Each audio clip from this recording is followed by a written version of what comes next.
the thing in front of you. Let's put our hands up. Woo! I'm not doing that. Oh man. All right. There you go. Happy New Year. We back. Everybody, let's get more. Well, shit. I don't have nothing. Just Happy New Year. Happy New Year, y'all. Happy Thanksgiving. Yep. Happy Merry Christmas. Halloween. I forgot when the last time we made a video, but Shit, I think it was right before Halloween, right? Yeah. Well, anyway, we back. It's a new year, new topics, same old bullshit in the in the world. Pretty much. I would like to say it's new bullshit. It's, This pot is definitely cooking with different type of bullshit. So, but I mean, we'll figure it out. Well, that's what we do. That's what we're here to talk about. Definitely. Who got first? All right. What you got? So we gonna start off a little bit cozy for the people. I gotta ask a question at my job around Christmas. Like, do you guys think Santa Claus is a Democrat or Republican? That's the dumbest. Oh no, it ain't dumb at all. So if anything, hold on, hear me out. Hear the list. Hear everybody get Hear the list. Hear the list. Just giving out free So Santa Claus runs the largest gift wrapping program in history, no budget oversight, list of employees under total surveillance, elves work nonstop, no labor law, rich kids get iPad, poor kids get sock equal to lesser value or lesser toys items, no tax, no regulation, has a classic loophole of living, flies straight through borders, ignoring international laws.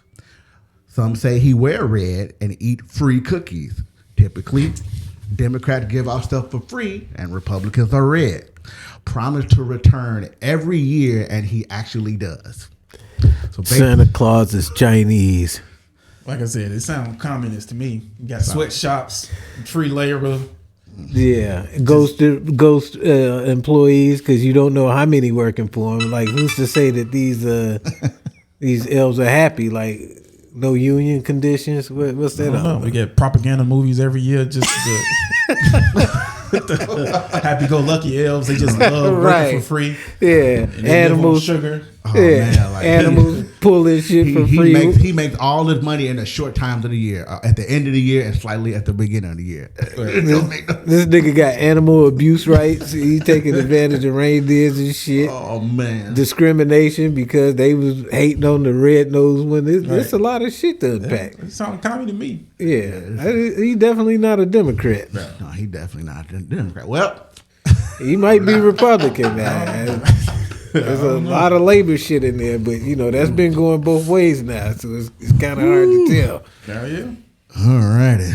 I'm not sure. Let's get into the next one. I wanted to get you guys' opinion about the GameStop trade in anything thing that they had going on. I think it started last month or whatever, where you can literally come in there and trade in any type of.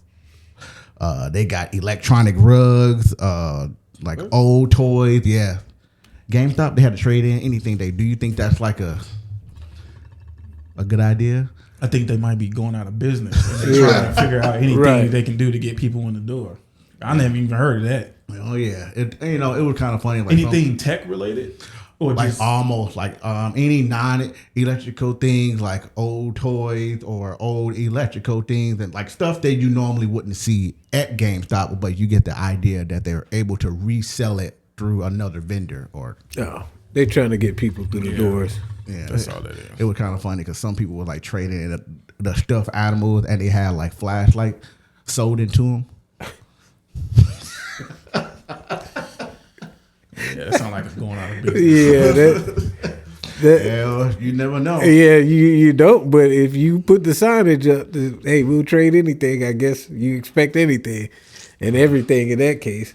But it's anything, right? Yeah, I was like, but no, I didn't hear. But I mean, honestly, after playing games on Steam now, it's like I see no reason to buy a console. And they just announced that the chips that are made for the PS5s or the new PSs and the Xbox are gonna go up rather quite a bit. So they saying they got a hold on the new consoles. They looking to 2028 until the new ones come out. But it's like, why buy the latest one if another year from now you're going to be looking at a new console? Like, they just want people to dump more and more money into these things for what? Well, it's an industry.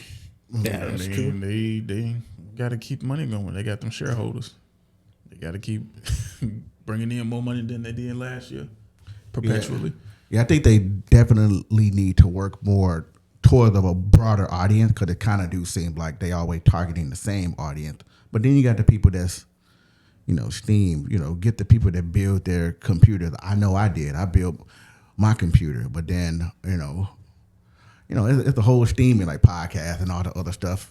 But then you incorporate these video games into your streaming and try to make money. So they always going to try to. It's like their competition always going to be Xbox, PlayStation, and like because I think this past year PS or PlayStation still outsold every console, and I think Nintendo was number 2, and then there was some other computer box thing that I saw. The Valve. I think that was it, and then that was like I didn't even realize people were buying it like that. Like, like that didn't make any sense. I'm like, well, Steam is talking about creating one too. They are making one.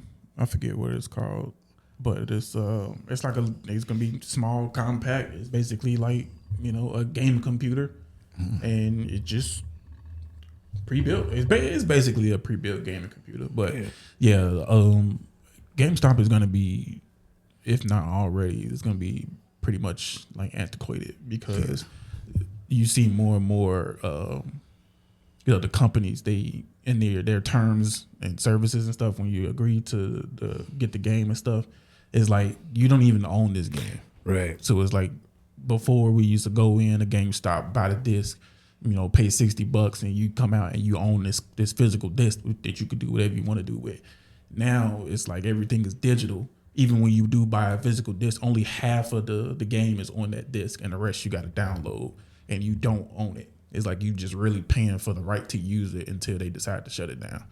That is fucked up. Yeah, so it's going to be no point of even having discs. So then that's going to nix GameStop altogether unless they pivot to, because I know that they, they're into the collectibles and stuff as well. Yeah, unless Pokemon. Unless they pivot solely to that, it's like there's really going to be no point of GameStop anymore. But even that's hard. Like with the Pokemon cards, and I'm starting to see all these other like trading cards and baseball cards. It's like that rush is back from when I was growing up, when we used to collect like baseball cards, basketball cards, and now I'm like, man, this stuff is really worth some extra value, especially if they have those boxes of those Pokemon cards from like 1997. Yeah. And I used to go to like Toys R Us and just definitely buy those cards now. I mean, you wouldn't even have known these cards would be worth this much. I still got some Yu-Gi-Oh cards. Yeah. Oh yeah, I used to play Yu-Gi-Oh. Boy, I used to be. My turn. It's coming back. Well, I don't think it's ever really left for the people that's actually interested in this stuff. I think most people grew out of it after a while, but a lot of people stayed in it, and I be coming across, just scrolling, like people be having streams and, where they're going in the boxes and pulling out cards. Oh, let's see what I got. Oh my God, I got holographic Mewtwo and all this other stuff. And it's like, hey, that's $1,000 card. Oh, wow. So like it's still a thing. Then I'm like, that'll be GameStop's really only, pivot that they would be able to do. Yeah, I think they only just as a licensed reseller, like they're stuck between that. But I mean that's something that's a revenue stream. It definitely is how they. Half the time, I haven't. Man, when the last time I actually brought a game and went into GameStop and purchased the actual disc game? Like I buy them online now. PlayStation Store be. I remember the last game I bought and like did the midnight release thing was Assassin's Creed Origins. Ooh, man. I think mine had to been like a Halo game. That's how far I go back. And I know I never stayed in line or nothing like that, but I waited for the midnight release. Went up there and got it. Man, remember them times? It was good, man. I can't even stay up past 10 now. I know, right? Get that shit tomorrow. Yeah, I'm like, they'll be open in the morning. Yeah, get on the way to work. Right. Like it. But yeah, so yeah, I think that'll be their best bet. It'll be better than trading in electric carpets or whatever it is you say. Yeah. They just taking whatever. Yeah, it's no, because some of the people go in there either trolling GameStop to see exactly what they could take in, but then the people that's coming in like, wait, you trading in your 97 Walkman, and they're gonna take it, but they still be like $6, even though you paid like $200 for it. You know how GameStop be. I mean, hell, I still got my shit. I still got my Nintendo 64. You do? Oh Yeah. shit! I still got it. I got the couple cartridges. I got the Mario 64. I got Mario Kart. I think I got Raw. Oh, you got SmackDown. I think SmackDown. WrestleMania, no mercy. Yeah, you probably got one of them. It's one. I don't know. It's one of them old ones. NBA Jam. Oh shit! Yeah, that's. I mean, not NBA Jam. Half Court, the one with Kobe Bryant. Oh yeah, I didn't do half court. I had GoldenEye, but I don't know what happened to it. That motherfucker probably blew up. I'll smoke everybody in GoldenEye right now. That shit probably happened. I had tried to hook it up to the TV in the living room and get the kids to play Mario Kart, but the fucking audio video cords, like they all switching and stuff. You got to sit there and wiggle them just like back in the day. You got to try to find the right perfect angle for it to connect to the TV. Get some tape. Yeah, should have you definitely. Yeah. So I'm like, yeah, I'm gonna hold on to that. I know Mom said she still got her Atari. Oh, the Atari? Oh, wow. Yeah, she still got her old school Atari. It's probably somewhere in the basement of the garage. 8-bit like a motherfucker. It's definitely in the garage. Well, yeah, she got it. That money sitting around long enough, it'll start, be worth something. You find the right person looking for it. All righty. Yeah. So what you got something else light before we get into the heavy stuff? Man, no, those probably was the two light ones. My next ones are heavy. Yeah. So I got one that's a little bit light. Well, it's still light. So, the show Storage Wars, right? Yes. Oh, this guy apparently he found $7.5 million in the storage unit that he paid $500 for. The fuck out of here. And I guess they talked about it. It was on the show or whatever, and the person who owned it. Well, they were, deliberating on like, hey, should we, turn this in or whatever? Because if you think about it, oh no, this is going horrible right now. But whose money? What type of person is storing $7.5 million in a storage room? I don't care. And do you want to keep their money? So, but yes, the thing about it was they offered him. I think they offered him like $2 million or something like that. They was like, hey, that was our storage, and I'm not sure if they sent him proof or whatever, but I believe they did.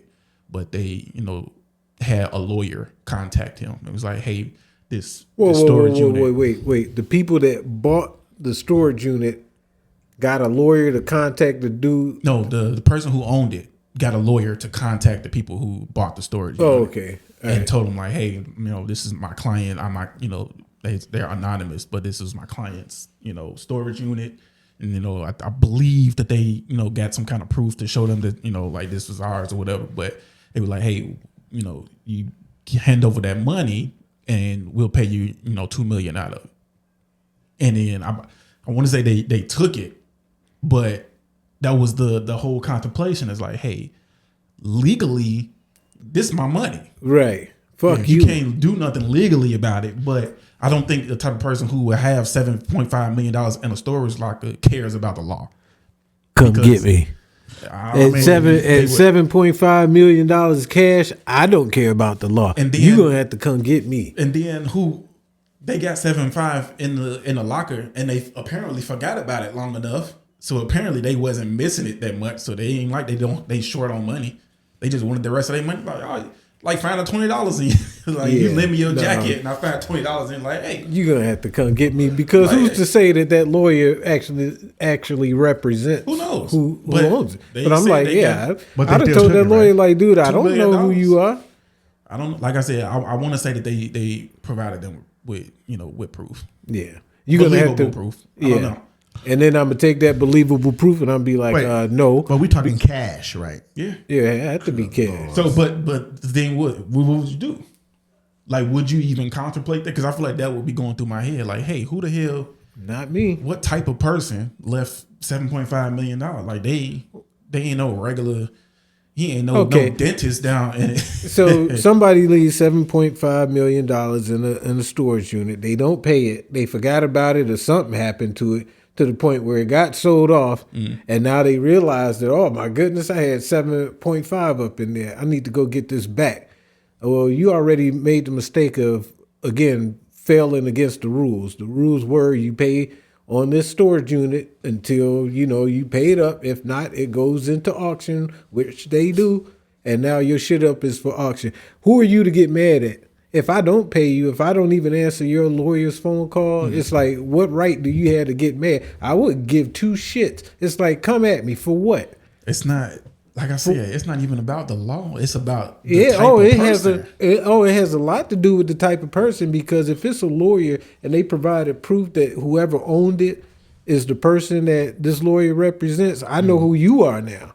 So it clearly had to be like, oh, this is XYZ locker. Okay, I don't give a shit. I don't know, dude. He should have paid the rent on the thing, and we wouldn't be having this conversation right now. If he has a problem with it, here's the number to my lawyer. No, and they ain't then, sending no lawyer. They well, and that's cool. a team of Venezuelans. To Yeah, your door. and that's fine, because ski guess mask. what? With $7.5 million, what I can buy me a robot team of Venezuelans, and the motherfuckers don't sleep.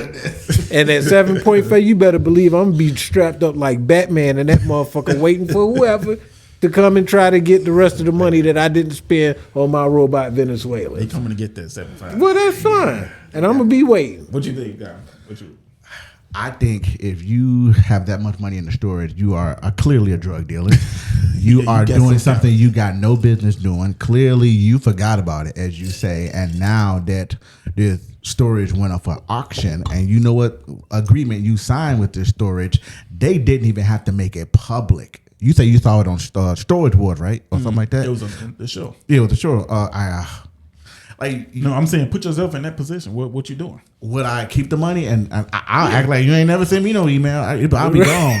Right, right. I know. man. I I'm didn't even paranoid. get my email. Like, I would go off the grid. I'll completely change everything. 7.5, yeah, you in the dust. I'm like, you know how to move right, you gone. Ain't nobody finding you. I'm You- paranoid, man. You paranoid? You be looking over your shoulder for us. Get the I wouldn't fuck even if be I in there. was. But the thing is, if I found that, who knows when they actually shot that episode? It probably came out 6 months later, or whatever season Storage Wars they're doing. So when that episode finally came out, 4 months, 6 months later, I'm gone. Yeah. Oh, they was in California. I would no longer be in the state. I would be Because nuts. how would they find you after that? Who knows, man? Like, Legally, nigga, I can they dis- can probably Man, shit. Contact They got storage 7.5 in the storage locker. Like, I'm not gonna sit here and act like this person don't have connects. Like Would they you go wouldn't have connects. Like, Would you go put it in another storage? Because you can't take it all away. Yeah, why not? nigga, we about to find out. I mean, if it's all hundreds, Oh, that's that's a lot of boxes. That's a lot of boxes. Yeah. yeah. I mean, it's like a truck. No. No, you got a van, 15. like- No, you got a 15-foot truck easy. $7.5 million in $100 bills. That's a lot. That ain't no. That's fine. Now. Yeah, that put is- in there and ask it how much it weighs, Yeah. and that's gonna be. Yeah, that definitely ain't one trip. I was like, but dude ain't about to find me. Not shit, nigga. I take one box and disappear. I disappear off of like $500. Yeah. Definitely be gone. I was like, you talking to a nigga who went through hard times. I disappear off $45. That's 165 pounds. 165 pounds. Yes. $7.5 million. in 7.5 in hundreds. You probably Each gotta have. each $100 bill only weighs a gram. So Okay, well, yeah, all right. Well, I'm mistaken. That shit will be gone in one trip. yeah. Yeah, Like, you well, can put that in the back of a pickup and be gone. yeah. Definitely. You ain't got to move that around. Well, in that case, yeah, dude would never see that.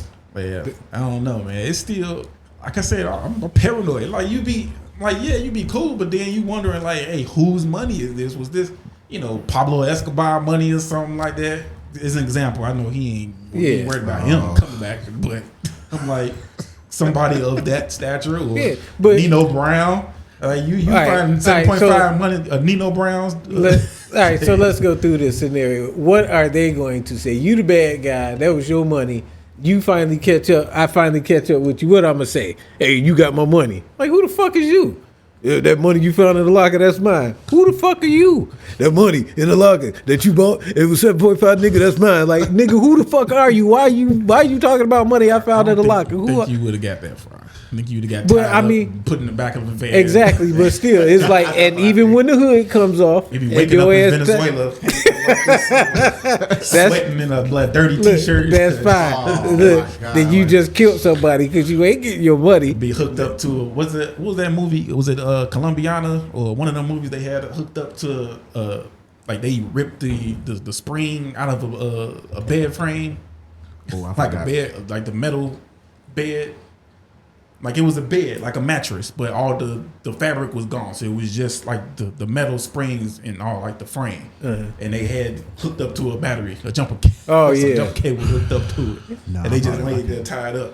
You can wake up and be like, hey, you know what? But how is that getting their money back? You think after they zapped me a couple of times, nigga, I done woke up in Venezuela, strapped to a bed like motherfucking Cortland said this shit. Right. That's all right. And I'll be like, Cortland said this shit was going to happen. And they start zapping my ass and be like, wait, I'll go get it. The fucking They start mailing body parts back home. Hey, that's Monday. Yeah. The wife go fold. Shit. I she want get two beard hairs. She's like, oh no, this is his beard. Yeah. Then I'm gonna make sure I don't leave the money with her. I'm gonna make sure her ass like it's not on the list. Well, yeah, I thought that was. I'll be sending notes to my family like, hey, if you see a toe come in the mail, don't send them that motherfucking money. I like it's gonna take. You wouldn't even be able to get back home. They ain't gonna never let you go. They ain't let you go. And that and I hope that was $7.5 million well spent. Because killing me for it, trust me, ain't worth it. But they ain't getting that shit back. Yeah. They is not getting it back. All right, a little bit lighter, but a little bit more on the tinfoil hat. Y'all heard we going back to the moon? The fuck out of here. Oh. I hope it's not for moon rocks or something. They had a whole little press conference and the guys sitting there, they sound excited. All the astronauts making their plans. And they going back to the moon for the first time since 1963? No. What was that? No, because they've been back, I want to say 73.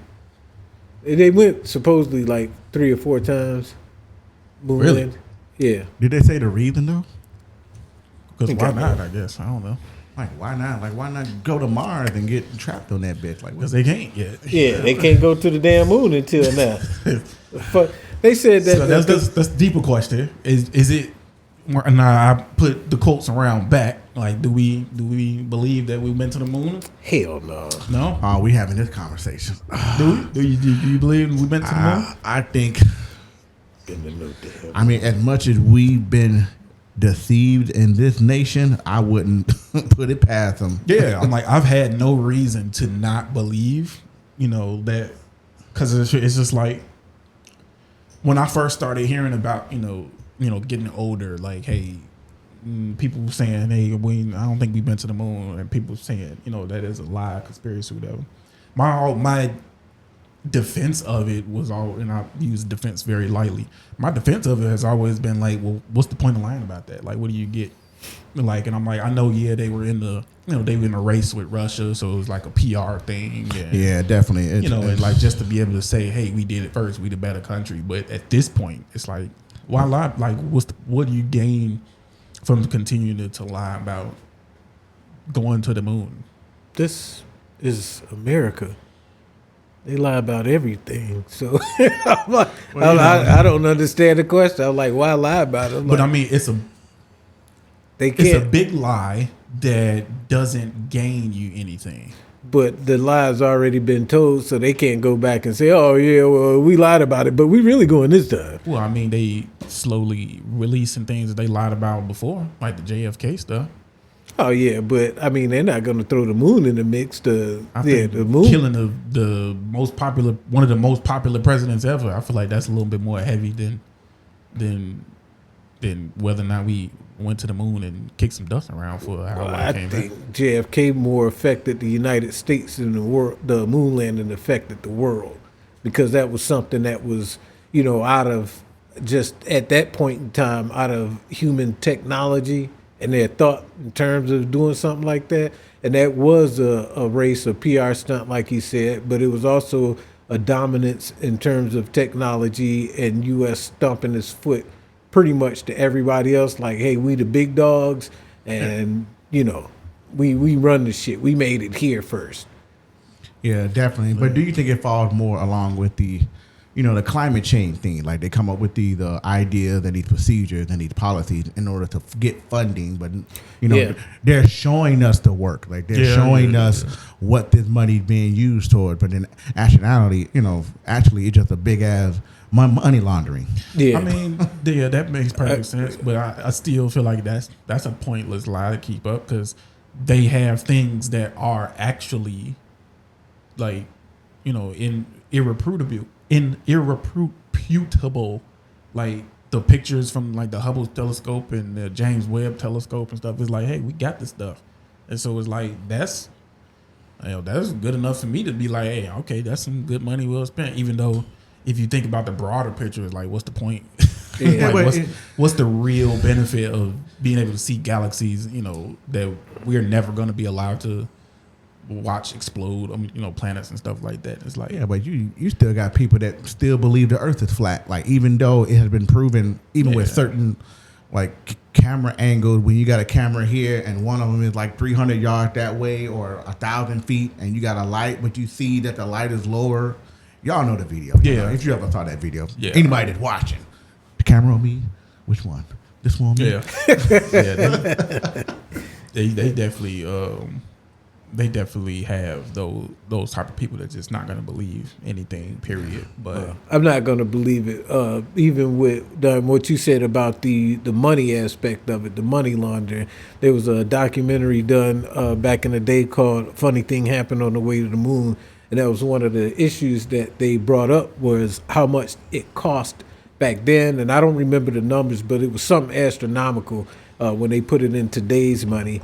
And it was just like, okay, did you really spend that much money to go to the moon? And then when you add in all the other variables into it, like what the spaceship was made out of, how they left the moon, because that was always questions. And then mysteriously, the moon landing footage, the original that they shot, they actually lost it.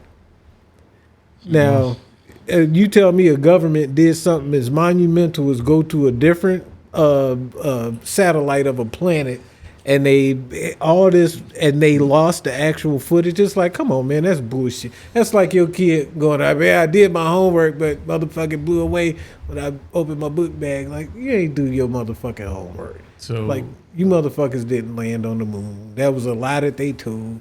And like I said, with every other lie, JFK, 9/11 is another lie. It's just, but adjusted for today's money, between 250 and 280 billion.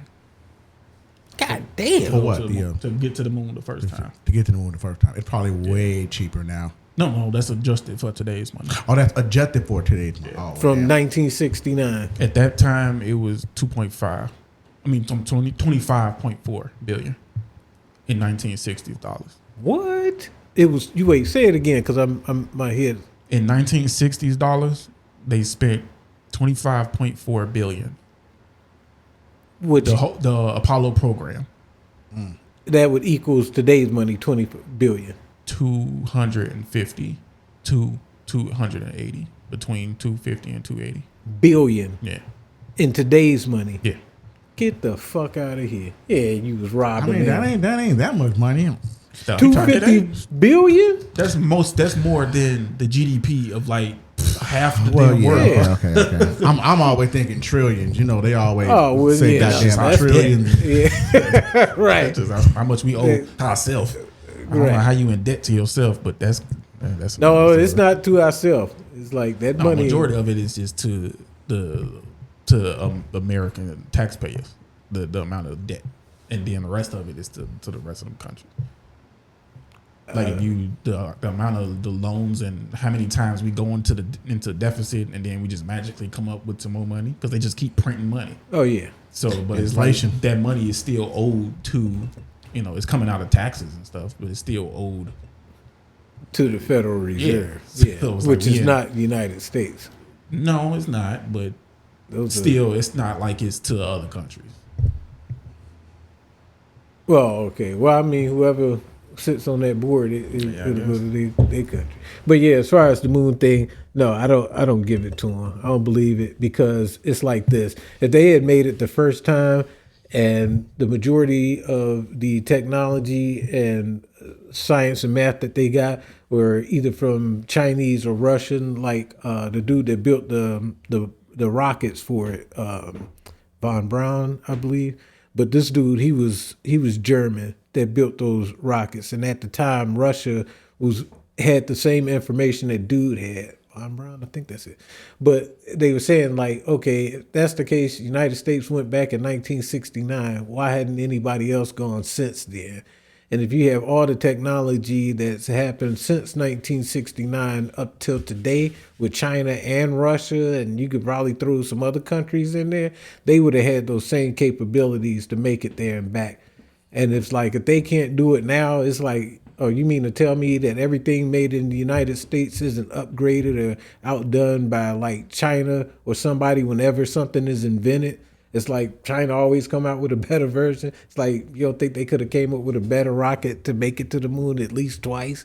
I don't think they come out with better versions. They come out with cheaper versions. But do you think that's faster? Apply to everybody? Like when the last time anybody have been to the moon? Again, I go back to what would be the point? Like it's like it's like if you in a foot race and it's like the first person wins. It's like what's the point to keep running? All right. Well, let me ask you this. Yeah, but you know how they try to. Hey, it's new minerals or new material or rare earth materials on the moon that we can see through a telescope and a ray beam or something. Oh, trust me, if they find oil on the moon, we going to the moon, just like me in Venezuela. Yeah. But I mean, same thing with that. It's like no different from Mount Everest. It's like, ain't nothing on the top of Mount Everest but fucking snow and death and some billy goats. But they got fucking Starbucks on top of Mount Everest now. So many people go up there. Like, what's the point of going up there? Just to say that you did it. Yeah. So it's like, that would be no different from any other country. It's like, Starbucks. But to be fair, I think that's stupid too. What, going up? Man, people be dying climbing that damn that's mountain. That's my point. Yeah. That's what I said. I think that's stupid too. Gonna climb the Mount Everest just to say that you did it. But again, just to prove the point, just because the United States, trust me, China and Russia would have been up there to say, hey, we did it too. Yeah, but who do you, like, who would actually, like, would you even care if somebody came to you and said, hey, and like, I'm traveling, I'm going all over the world, I climb Mount Everest, and then they wait for your response, and then you be like, no. Now, well, I mean, that's a good ass. It's a conversation, and it's extremely interesting. Yeah, but I don't think I would ever say it to him. In the back of my mind, I'm like, you risked your life to just climb to the top of the mountain and say you did it. It's cool as shit, but it's still dumb. Yeah. At the end of the day, only way you're gonna get that reaction out of me if Tom Cruise came up to me like, "Hey, I just climbed Mount Everest." Like, nigga, did you use ropes? He gonna be too busy running. Yeah. But the nigga may have climbed it without no rope, no mask, in a t-shirt. Like, nigga, man. He may have did. Bro, what's his name? Zarlock, or what's his name? I don't know. They did it in like 5 hours. No, what's their deity's name? The science. Oh, I don't know. I don't fuck with it's start with a Z. Now look, I go on the run from that nigga with the 7.5 million. I'm not fucking with Scientology. Them niggas will fuck your credit up. Yeah, they fuck your whole life up. You got the there we go. We back. We was fixing the camera. Goddamn. Like, we were just fixing the camera. I know y'all saw how, got a little camera choppy, on me, the camera on me. But I meant stupid. I mentioned if there's oil on the moon, we will be there, like we in Venezuela. Yeah. I got the joke. I think I kind of Yeah, I kind of but- gave it away. You know, I was gonna say, But like, why the hell did we just kidnap the president of Venezuela? Whoa. I All kinda right, gave sorry, it go away, ahead. though. Oh, we going into it. Yeah, I might let's as do well. it. Fuck it. Yeah. Because I was learning shit today. Who go first? But and then first of all, when did this happen? Because I just woke up today and just saw like people sharing videos of a dude speaking Spanish, and then like all of a sudden you just see helicopters flying in the dark and blowing up shit, and then I was like, what the hell was going on? They went scooping. So then I looked it up, and then they was like, oh yeah, they showed me the translation. Basically, he was talking shit like, "Hey, you got a problem with me? You come find me." And shit. Oh, you talking about that video when he told? Yeah, Who did he tell? Trump. Right? I'm assuming he was talking to Trump. Oh, man. And Trump Talking sent big them shit. boys to go get us there. Yeah, that was stupid as fuck. But it just So, but do any of you have like the actual? Because I spent like 10 minutes looking it up, and then I was like, "Oh damn, that's crazy. We fucking up." well, I guess the argument right now is that he is what we like to call a dictator, and I know a lot of people, you know, the left and the right out there, they are contemplating like, you know, I guess they want him free. I guess apparently Trump didn't get authorization through Congress or whatever, but I'm like, y'all can't boy cry wolf. Obama didn't get congressional approval when he went after bin Laden and What you mean? They've been hunting dude down. yeah, Okay, but okay. you know, it was the same idea that technically you didn't need to approve. I guess some people in Congress knew, but then you know how the left. But they or the had right. already Yeah. from the 10 minutes that I spent looking it up. The Trump hasn't declared war on Venezuela. He declared war on the drugs, which has been going on for I don't know how long. But there was a declared war on Al Qaeda, which Yeah, it was. the Bin Laden was the head of, and he had been taking credit for all the however many terrorist attacks or whether he's taking credit. All these things have been laid at his feet. Which is the reason I was why about to say, because was the if justification. you want to do a deep dive, I mean, I don't know, but the I thing know is, where you like, go. just to But like some of the things not that got comparison. I got a little list. I guess some of the things that he have done, and these are not like what he has done, but what he have done. He's actively rigged an election, dissolved the National Assembly, extended rule beyond his term, and imprisoned politician opponent, ban opposing parties, control the judicial system there, censor and propaganda, internet and social media restrictions, mass corruption, and the list goes on. Right. But I guess some people were complaining, or at least some of the people that were saying, like, he put people in jail for just speaking against certain things or posting a certain post saying that he should be arrested. He's a dictator. You know how we have freedom of speech here. We can walk down the street and call that shit somebody a don't apply dictator everywhere, all day or whatever, toilet man, whatever you want to call it. We can call anybody what we want here in the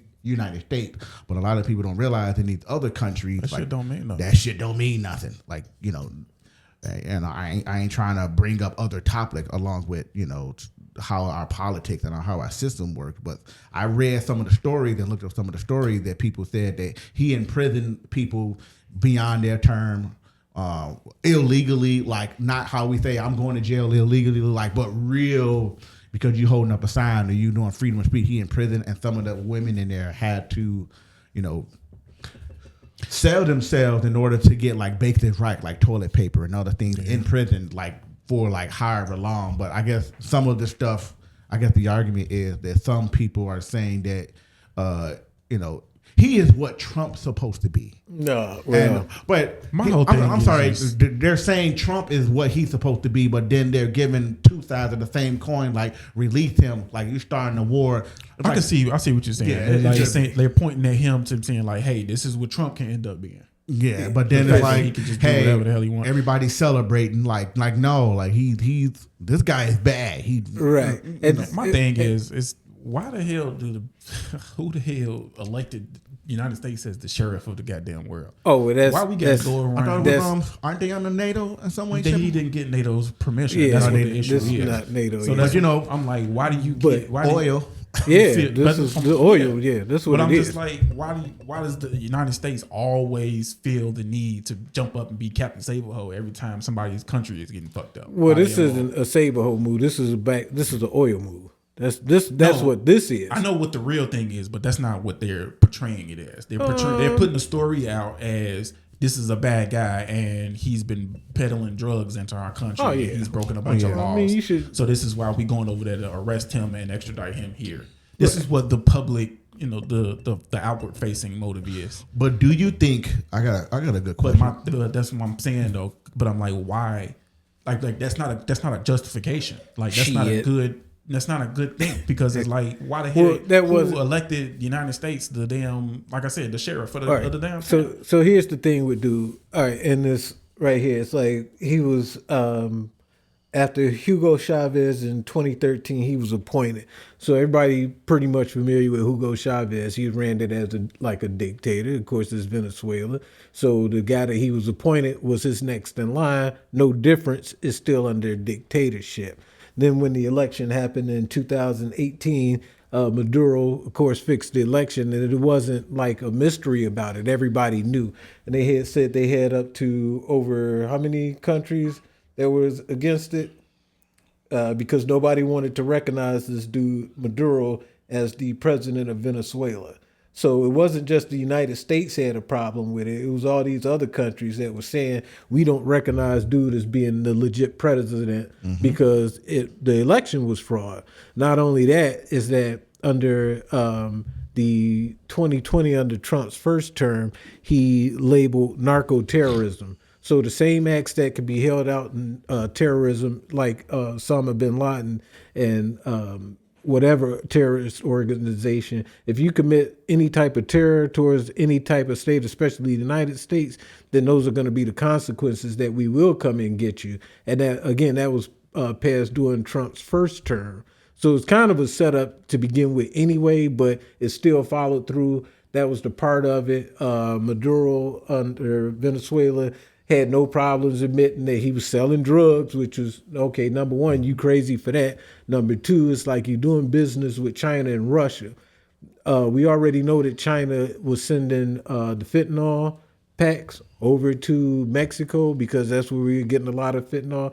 It used to be that you could order it directly to the United States, but when they found out that it was like one of the main base agents, they cut China off. They banned it. They're like, you can't sell that here anymore. That's when it started going through Mexico. It went from Mexico now into Venezuela with the cocaine traffic, just all going. So it's not like it's a mystery that this dude was doing some bad shit because he came out and said as much. And it's completely different when a motherfucker like, I'm not dealing drugs versus, hey, I'm making money off of you motherfuckers. And so it's a difference with that.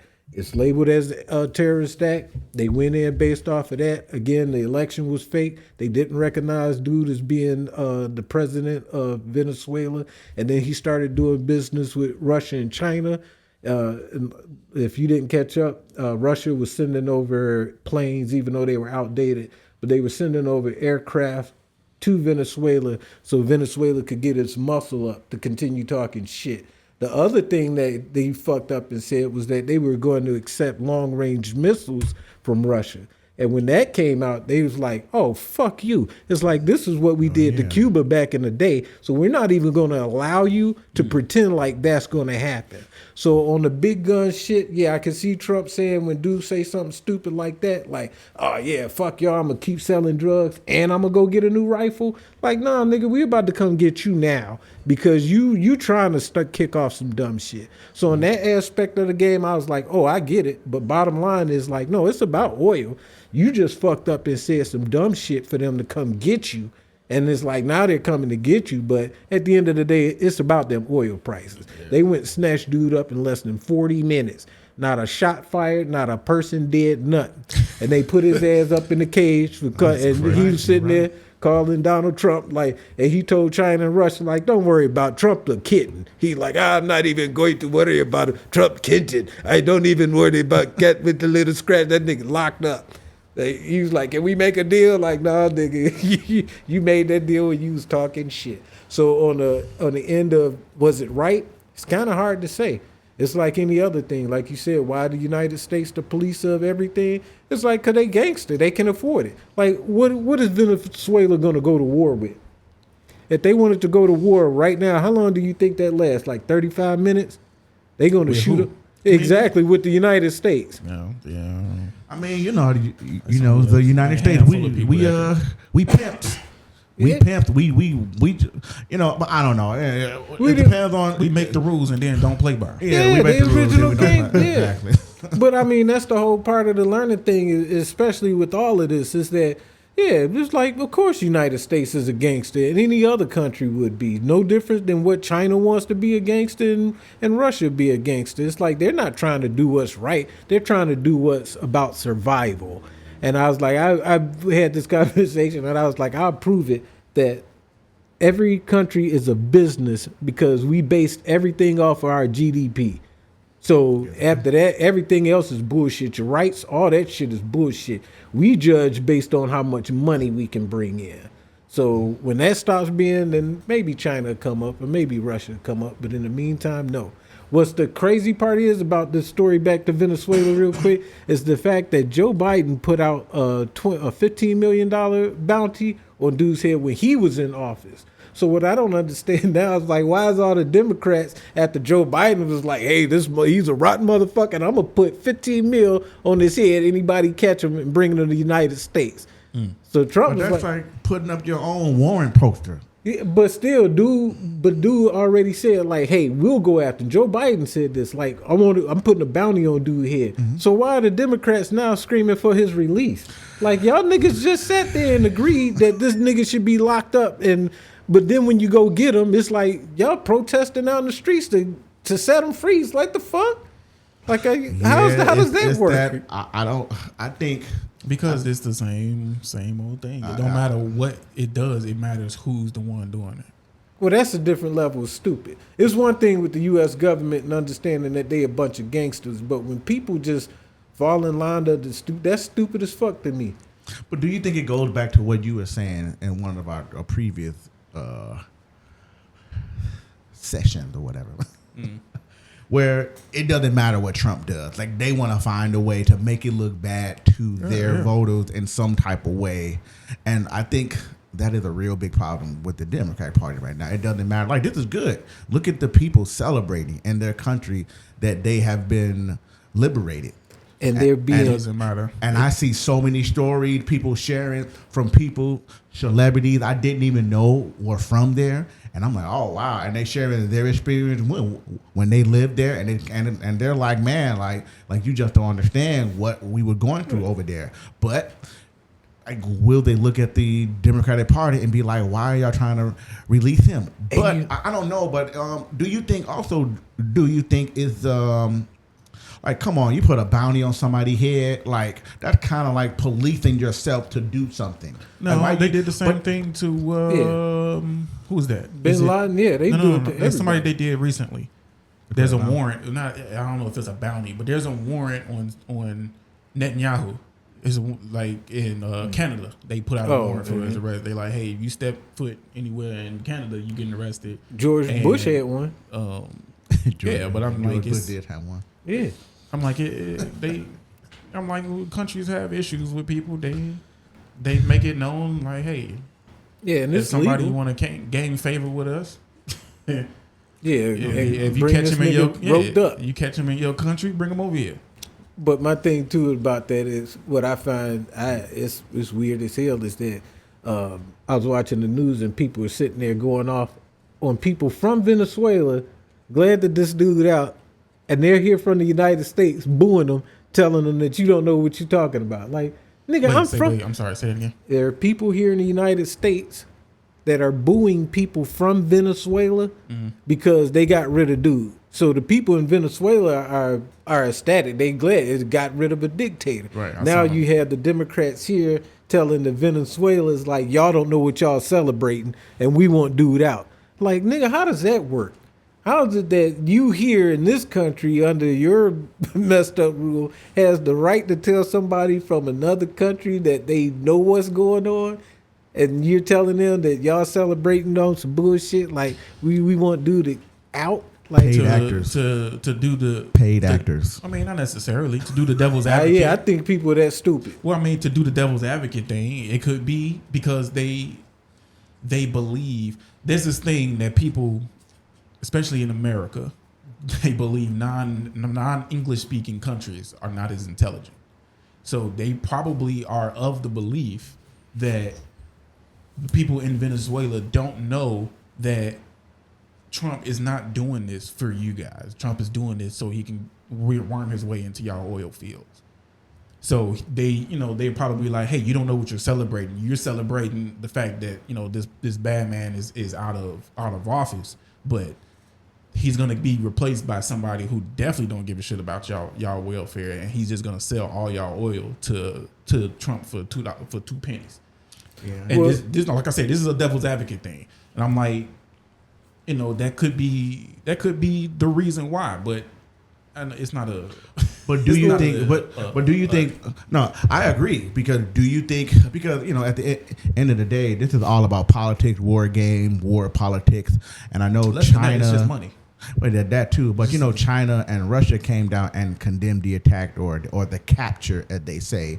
Do you think they said that because they didn't make the move first to get the oil? No, they say that because, like you said, they was working with him. Yeah, they were trying to get. They were getting oil from him. Yeah, but now they're going to redirect it to the United States. Is that necessarily, based upon war politics? Is that good for the United States, or is it just going to start off some more bullshit we're going to have to deal with? No, in terms of, so they had this issue before. United States had it recently in terms of their oil prices, because if you've been paying, like the oil prices have been dropping. So I think they got it down to like 50 something, $55 a barrel or something like that. So the United States is like, that's selling the game cheap.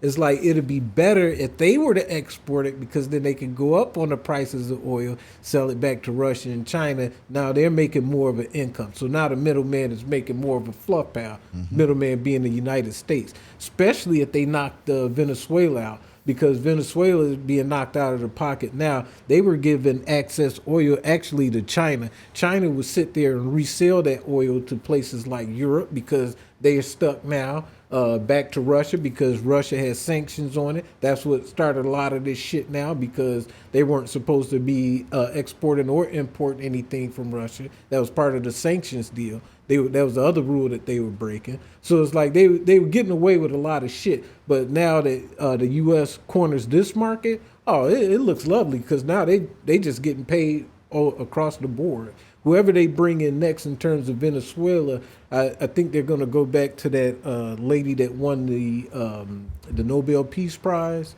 And she was running against dude, and she was supposedly had won the election when they last ran, and that was the election in 2019, and she had supposedly won then. But of course, I remember hearing about that. Yeah, so it would be smart, because she was cool with Trump and his outlook on how to build Venezuela using the oil field, so she was already on board. Now it'd only be smart for him to go back to her like, hey, the people wanted her in charge, now she's in charge. He knows he's going to work with her. She's not a bad person. She's not a dictator. She's like a dude from, I forgot what country, but he completely flipped it. Now it's like the best place to live. It's going to come to me in a minute. It's another like a Costa Rica or something. I'll get his name, but that dude, they put him in charge, young guy. And he had sat down, talked with Trump. He went back in, flipped his country, got rid of all the bullshit, the crime rate shot down, everything. I'm gonna pull up dude's name, but it'll be the same thing that's possible with Venezuela now. And again, it's like the people wanted old girl. I know her name. Yeah, like I said, I don't know too much about the goings on besides the 10, 20 minutes that I spent looking into it. I was like, once I got deep enough to realize that there was oil involved, I was like, okay, I know what this is about. Oh, yeah. So I'm like, I really didn't need to know too much more. I was like, oh, oil? That's what this is about. Yeah, it don't matter all the rest of this old human rights stuff and, him making threats or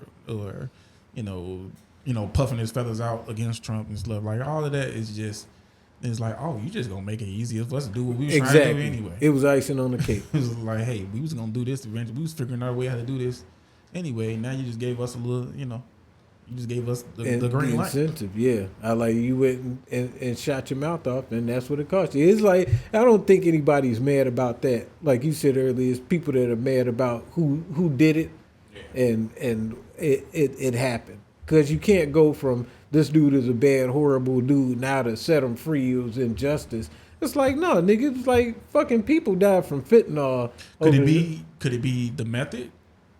That he did it? Yeah, like no. The way that Trump did it, where versus going the full route. Do you think it would still be such a polarizing thing if all of this, everything else is still true, but Trump has said, you know what, and due to his recent threats that he made and the fact that we know that he's doing this and doing that, we're gonna go ahead and officially ask Congress to put permission to declare war, and we're gonna go in there and get them.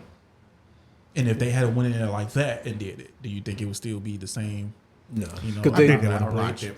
Yeah, they would have definitely blocked it, to give Trump a win. Assuming that let's assume that they gave him permission. Let's assume that he, presented Congress with enough, proof and evidence to say, hey, we need to go get this guy out of there. I think they still would have blocked it. They wouldn't have given him. You said if they did. You just had assume that they went along with it. Do you think the public outrage would still be the same? No, because then they would have willingly agreed to what just took place, and then I'm talking about the public, like the citizens, the public, the people that the protesting. I think it's still going to be protests regardless. I think it would have been less quiet if the Democrats would have along with it, because when the Democrats go along with something, then there's nothing for the the minions to be upset about. So it's not like if the Democrats not screaming about it, then they're not screaming about it. Same thing with because he went in and did it. It's like you had leaders come out. People wasn't saying shit until some of the Democrats came out and was like, "This is injustice," and everybody's like, "Oh yeah, this is fucked up." Like how? I don't know. I think the influence goes the opposite way. I think the Democratic politicians, they sway based on the loudest of the Democratic citizens. Not necessarily, if a Democratic congressman comes out and says something, then the citizens will be like, oh yeah, that's right, or whatever. The congressman is going to say something that he already knows the citizens are going to like anyway. Well, I mean, you kind of like tossing stuff on the wall, because I just saw Hakeem Jeffries for an example. It's like out of all the shit to come back and start throwing to see where to stick to the wall in order to somehow bat Trump some way, it's that he's coming back with the 25th Amendment deal. Like, is Trump mentally sound to hold his job? It's like, who the fuck is questioning that? But let him say it enough times, then you'll get a growl of people behind it because they have nothing else. But it's like, to me, it depends. Well, that's an anti-Trump sentiment that any Democrat is going to. Right, but I'm saying, but it takes one of them that's in leadership to pop up and say it, and then they get the group behind it, and it goes both ways. Yeah, I'm sure it goes something that they would do. But as far as like you were saying, if the Democrats and the Republicans all somehow miraculously came together and were like, okay, cool, we can agree on this. Like, we need to go get this dude. I don't know if I think that the citizens.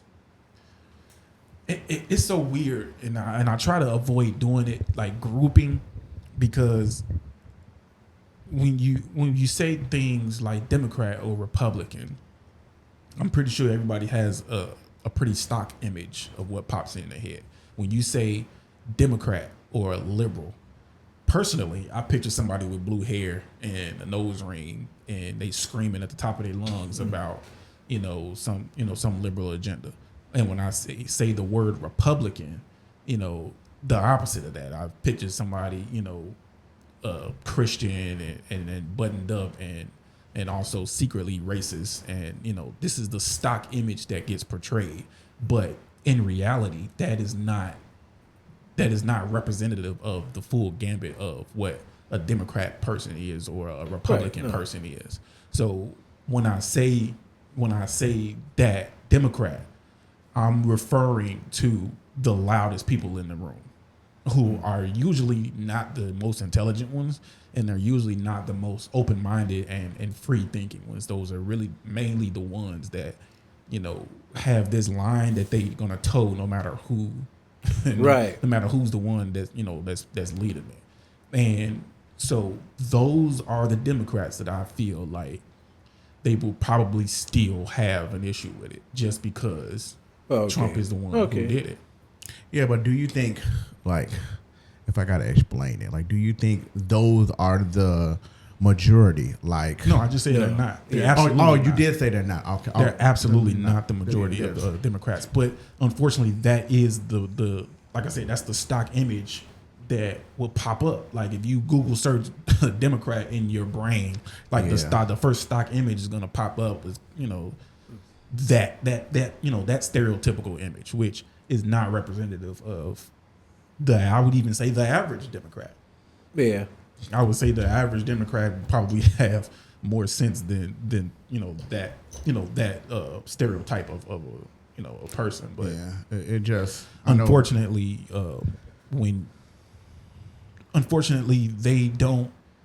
Those are the loudest people in the room, and so then they are the ones who become the de facto representative figure, and that's what the Congress and the politicians think that everybody wants, because the moderate Democrat and the more open-minded Democrat is not the one that's going to be yelling and showing up to meetings and stuff, yelling into microphones about what they're unhappy about. They're the ones at home actually doing a little bit of research and picking They doing what they got to do. They got children and family and stuff to raise, so they ain't got time to be screaming at a city town hall meeting and stuff. Yeah, They don't get the representation like those extremists do. But do you think, as far as the Republican and the Democratic Party, because I know myself, like I still think both is from the same cloth. But I do know our Constitution was against, or our founding fathers, better say, was against a two-party system like that. They were more for voting and traditional method and how they do an election. But, I do agree. I do think that the Republican and the Democrat both dangle in front of our faces racism, religious, abortions, and all these other things that goes on in our society. Section 8 food stamp, because whenever it's voting time or whenever it's election time, they dangle those things in front of our faces. As soon as, I got to say, as soon as a black person here, this person going to take your Social Security. This person going to take your Section 8, your link. They be like, oh, this person going to take my link and my Section 8? Like no. Like, what? I'm not finna vote for this guy. But then when you look at the other side, they bring up religion. It goes against your values. These are Christian values, abortion and those other things. But, do you think it's like a shadow bribing? Do you think they shadow bribe in our face all the time? I mean, I think they do. I think they do shadow bribe in our face all the time. And they dangle these same topics every election cycle, whether if it's racism, Christianity, abortion, the list goes on, and how they try to make a vote against the other side or vice versa. But, do we think that it's just all a part of the same gang? I mean, because it seems like it's every election cycle. Like it's a two-headed monster. Yeah, they got the same body, they got the same goals. They just go about it in different ways. Right. And if you go back, I was looking up the founding fathers, the presidents, and it went through Washington, Quincy Adams. It went through all the first people out of the gate that was learning what it was to be like the president, because none of these rules were written when it first started. When George Washington got in there and kind of set up shop, they of course just finished the defeat of England. So he's like, I don't want to be a king, any like that. He's like, I just want to get in, set the shit up, and get out. And they agreed to it. That's where they came with these term limits and everything. But they were still under the construction. What was strange was, like after you get past John Quincy Adams, it's like after that presidency, it's like you start seeing a lot of the things now. We're talking about like the fifth president, I think, is that you see a lot of the things now in terms of like the propaganda that went out, what we can do for you and what he can't do for you, the arguments.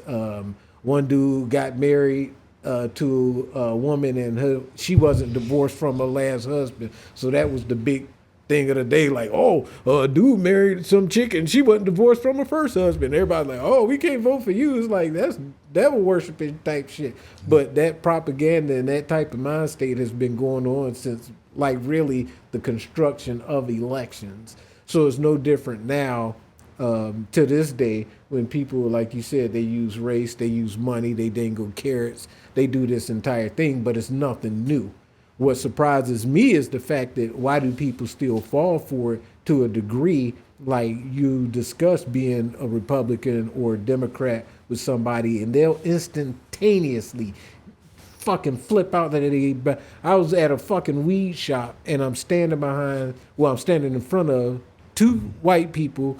Of course, you know, they look hippie-ish. I'm not judging. I was in line too, so I know what I was there for. But they started talking about one of their friends whose dad just so happened to be fundraiser for some Republican in Michigan.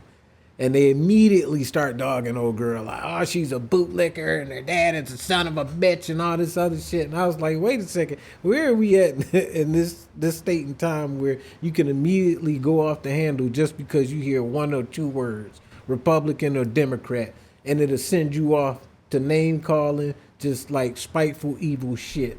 So to me, it's kind of like, I get it, the whole game aspect, like you said before, it's like, yeah, it's two sides of the same coin. But to me, it's like it's lost in the flip where people can actually lose their shit over a set of principles, which is no better than the other. It's like both of them do dirt. You just picking which dirt suits you best. And that was going to be my other question leading into this Minneapolis shit. It's like, okay, these people have been scamming for years and for millions and millions of dollars. You know what?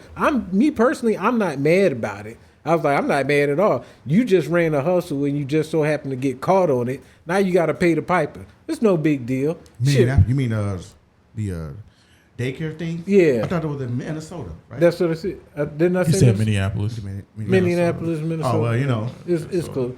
But it still is that the fact with that Ethiopian daycare. Yeah. Scam. It's like, it's a scam run. To me, it's like, it's no big deal. You niggas just got caught, but it's time to pay the price. Ronald Reagan sold drugs and weapons, and there were people dying in that, and he skated off with no problem. So it's like, yeah, there's scams happen all the time, but in this particular case, it's like, okay, y'all equally do dirt. Is that not the Democrats being crooked? And because they was funneling that money. That Ilhan Omar chick is like worth 30 mil off of $175,000 a year salary. So what all happened in the? So what happened was, I guess there was I just heard barely. It was about it. an independent YouTube journalist. Did a couple of researches on, I guess, on the businesses that's in the surrounding area that got a bunch of funding from the Biden administration during his time in office. So just so happens, I don't know all the details. I'm just trying to bring it along, but I guess supposedly he started to go to look at these businesses. You want to pull it up, G? Which they were labeled as, some of them were labeled as houses or daycare, but when he went to the location, it's just somebody's random house. And then he went there and he said, hey, is this a daycare? And they're like, no, but clearly this address, you got X amount of funding through the federal grant program or whatever. And then there was another daycare, I'm not sure what the location is. And then he, I guess the sign on the building said Leering Center. I forgot the YouTuber's name, but Shirley. And so now, and they say, and you get the people like The View that comes on TV and say all these certain things. Well, what man should be able to walk up to a random house or a business and say where all the kids are? I don't think that's what he was trying to do. I guess he was trying to come from it from a whatever simple standpoint. But if I walk up to a dealership, maybe we can bring up the video. But yeah, go ahead, pop up the video. Hit number 4. Hit on number 4 on that pad so we can get that up on the screen. Oh no! I think this is a part of the clip. This is one of them. Where the guy walked up and was like, "Hey, where's the kid?" Yeah. What do you guys think about the fraud that's taking place here in Minnesota? I don't think anybody is enabling fraud to happen. Hold Governor Walz accountable for this. What was this money spent on? 1.26 million. What was that money spent on? There aren't any kids. Answer the question. Are there children? There's no children inside this building.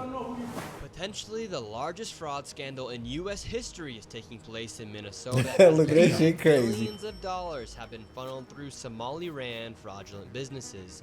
So much fraud, it could actually almost replace the entire GDP of Somalia. These fraudsters have worked hand in hand with the Minnesota government as they enabled billions of dollars to be given to fraudulent businesses underneath welfare purposes. Some of this money eventually landed in the hands of terrorist groups in Somalia like the Al-Shabaab, and others enriched themselves all at the U.S. taxpayers' expense. And in this video we will break down all of the fraud from start to finish, from going to the fraudulent businesses and confronting. It would be different had they not actually caught the niggas that was doing it. And we will also be confronting the incompetent government leaders who let this fraud happen. And to make this happen, I think we're hitting number 2, and then you can press and hold that auto. Then we get back into switching. So it's like, so there you go. You have it. That they do dirt on both sides, right? They got caught, but it's still. Well, you say both sides. Were they tied directly to the government, or it's just like they're independent who just been scamming the government? No, they directly tied it to the officials in Minnesota. It's like one of the daycare numbers that they dialed went directly to Tim Walsh's straight office. Oh, damn. Like it rang to his office like, hey, thank you for calling the governor's office and Tim Walsh, blah, blah, blah. I mean, they could have just threw that number up there. It'd be funny. No, this was on this was on the daycare. One of the daycare that was listed in there. Yeah. They called the daycare number, and that rang to the office. Oh, and then they got different officials that are listed as, contact members on this. I was like, so this is like the members of the government are actually taking part, not just being scammed. They're taking part. They're taking part of the scam. Oh, damn. Yeah, and it's we're like, not affiliating or saying that anyone is a part of that. Shit, I am. We're just having a conversation. Them niggas guilty. Fuck them. No, nigga, how you gonna go from? You got caught. Yeah, all right, so the one video they did with Ilhan Omar, this was before all this got kicked out. She's at a restaurant and she's talking about that little food for thing that they did during COVID. It's like they were legitly serving food out of this restaurant. So then when dude go by and go check it out and look at it, the restaurant is on the street side and the daycare is like in the parking lot side. The only problem is that when you look into the restaurant is so big you can look to the back of it and you see a door, and then when you look outside, that same door got the Quality Learning Center sign above it. So where the fuck were these kids at, in the restaurant all day? So that's just showing you like, okay, this location is some bullshit. Y'all ran a scam. Y'all was saying like 100-something kids was up in this daycare every day from 2 o'clock to 10 o'clock p.m., which they like, that don't even make sense, but whatever. It's like, so y'all was running the scam and you got caught. My thing is, okay, Ilhan Omar becomes the congressperson of Minnesota. She's already in debt. And this is public knowledge because you got to list it. She's a student. She's in debt by like $65,000 in debt when she gets voted in, right? Mm-hmm. She's only been there for like 6 or 7 years, and they only make $175,000 a year. Now she's worth $30 million. And after all of these billions of dollars have gone up missing under your state at a restaurant where you sat there and promoted and said that y'all were feeding kids out of, and the Quality Learning Center, and you didn't know anything about it, you knew about it. Come on now. It's like, I'm like, that's just, oh, you didn't know anything about it. You $30 million richer. They missing over like $9 billion. So I'm pretty sure you got paid somehow. I almost guarantee you when they do, because they're going to go do all that accounting just as a Republican, just to make the Democrats look that bad, that much worse. They're going to go audit all that. And when they find out that she was stealing money, oh, it's a wrap. It is a wrap. Yeah, it just, I don't like how some are defending the fraud by making a claim that, oh, well, a man shouldn't be walking up to a random daycare asking if their kid's there. I mean, some of them were walking up and saying, hey, I want to enroll my kid here. Those are fair questions, even as a parent. You walk up to a daycare, how many kids you got per room to a parent or to a teacher? How many kids in the classroom? Right. What's the drop-off time? What's the pickup time? What's the cost to enroll here? Is it free? Et cetera. Some of them were asking that question. But I'm not sure if you also saw how all of a sudden we see kids now. And they look like, kids that never even showed up on any camera, and they never saw them before in the past. And when you ask the neighbors or the other business, they say, we never saw any other kids that goes into this business. Or, anyone. It's just like, well, I mean, to answer the question that you posed earlier and to address what you just said, the people, how they get so attached to the Democrat and Republican and stuff is that's exactly what they've done. They've attached this ideology, this political party, this group, this tribe. They've attached this to themselves as a part of their identity, and it's like a lot of them don't even have identities outside of being a Republican or being a Democrat. It's like that's the first thing that pops up when they think of who they are as a person. It's like, hey, like you don't have nothing else that that you identify as, like outside of your pronouns. Is like the first thing that you think of is, oh, I'm a Democrat. I'm a Republican. It's like, hey, your mother, your father, your brother, uncle, sister, like you are a whole bunch more than just what this political party that has gotten you to just believe everything that comes out of their mouth and cast you out the moment that you disagree with anything that they say. It sounds like a cult to me. It's like, you know what? That's exactly what it is. It's like it's cult. I can't disagree with the new gang bangers out there. It's like you say something that I can't, like, we best friends as long as I can agree with everything that come out of your mouth. But then the moment that I say, hey, you said this, and I don't know if this really didn't make sense to me. It's like, oh, you all of a sudden I'm the bad guy. You Nicki Minaj, nigga. that was a topic that I had on there. They going in, but with that, the Nicki Minaj, the only thing that I don't get is just like, I don't get why she would align herself with the Republican Party, knowing for the simple fact that I would say 80% of her fan base is gay, like gay men. What does that got to do with it? Because she's aligning herself with Republican Party, who don't agree with any of that. Charlie Kirk and they don't agree with any of the LGBT rights. Oh, actually, that's interesting because I had just watched these gay people come out and they don't feel ostracized by the Republican Party. They don't see any of that because the Republican Party said truly, that we don't agree with the gay lifestyle, but we don't sit there and judge people off of, like, you're not kicked out based off of that. Like, we but don't that's agree. not representative of the majority. The majority of that's cool. The gay community are staunch liberals. The majority of them. Obviously, no matter what group or what group of people that you take, there are going to be some people that don't fit into that box and are outliers. But the vast majority of that community, they're going to align themselves and they identify as as liberals and as democratic.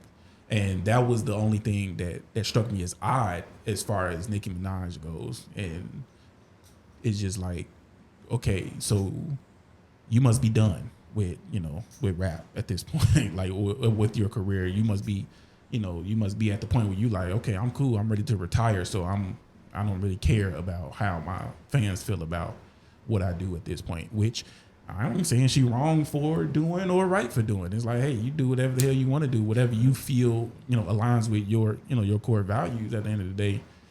But, you got to understand, like, hey, this going to probably be the end of your. Yeah. Oh, I'm pretty sure she played her money right. She, I don't know. I think is that there are too many people out here, or too many of her fans got attached to the idea of Nicki Minaj, the performer. outside of that, hey, Nicki Minaj is a regular person that has regular values, Christian values, Muslim values, whatever value you have outside of your persona as a character or your stage name. But none of that matter. Once you align with somebody that they deem as evil, they don't care about none of that. But I still think it goes back to majority of the Christian base in the United States are black. Like, even if you go back to some of her prior meetings, although she didn't align herself with Turning Point or Charlie Kirk or whatever their mission that they have going on, you knew that she was a Christian. Automatically, she's not going to be for some of the... I mean, how Christian are you? Like, look at her. Never mind. Well, I mean... Yeah, some of that, but be for real. Like, people on that note, I was like, hey, people had a right to change, and it's left up to her to go through the change, and that's all well. I was like, be honest with you, I don't see anybody really labels themselves Christian that know who Nicki Minaj is. It's like everybody always want to hold that I'm holier than thou thing, and it's like you're not. It's like in order to be holier than thou, you would have to follow every rule of the Bible and stand by it and be on it. And people just don't do that. I'm sorry. I've been in churches where the preacher was a pimp. So I was like, it's like, don't nobody 100%. So when they start... Not at all. Yeah. That's not even a realistic standard to hold people to. I know it was a lot of people that was, I guess, in some eyes of some of the Christians, as far as some of the family. I've seen some arguments online where some people were having conversation with their own family, like, hey, you compromised your belief as a Christian because you were voting for Charlie Kirk to be killed. Like, you was happy. You were celebrating death. Christians don't do that shit. Normal people don't do that. If you're with a family and your family's Christian, then they see you. But I get what you're saying. Obviously, normal people don't. As a Christian person, you would not expect to celebrate the death of another human being. Yeah, especially another human being who also identifies himself as being Christian, whether you disagree with their politics or not. That's not something you would expect a Christian person to do, let alone a regular human being. But if we're going to separate definitely, because to put it in a category. But then I don't know. I mean, there's Nicki Minaj. Is she planned into it? Is she done? Do she got a book deal to coming out? I wouldn't be surprised if a couple of weeks later she might. All of a sudden she signed the deal, and now everybody's gonna watch her podcast. Hey, probably. You know what? She'll have all the Republicans on her side now buying her shit versus all the Democrats. Right. So it's like they spend money too. But I mean, at the end of the day, it could also be that she identifies herself as a Christian person, and she does not like the fact that there are Christian people being murdered and persecuted in this in this place, and she takes a real issue with it and she wants to do something about it. That's also a very realistic possibility. Yeah, I mean, Trump came in and put an end to it, and she was thankful for it. I'm like, why not? I honestly didn't hear anybody else speaking up for people getting slaughtered. I find it weird that you sitting over here protesting over a drug dealing dictator. I was like, but nobody was on Nicki Minaj's side as far as like the Christians that were being persecuted and neither were the Christian Republicans either. Or the news media. In that case, yeah, absolutely. I ain't hear no Republicans talking about it. I ain't know nothing about it until I heard Nicki Minaj go up on top and start talking about it. But you know how the news media, they don't want to show that people actually. They just only want to show one side of it. I'm sorry, I forget what country was it. What country was it? It was in Africa, right? Yeah. But what? Hold on, I have to find out. Yeah. But I get the root of that question goes to, does that country have oil? Because I feel like that factors a lot into whether or not America cares or not. It's like, hey, is it people getting killed somewhere? Hey, do they got oil? No? Well, that's fucked up. That's their problem. They got to figure that out. It's also the... some of the Christian people were coming out like, why are we listening to Nicki Minaj? She has her ass up on the TV. She doesn't represent us even in the slightest as far as being a Christian. Like, no Christian would get up there. But I'm like, then it's like there are people that support what she's doing as far as her cause.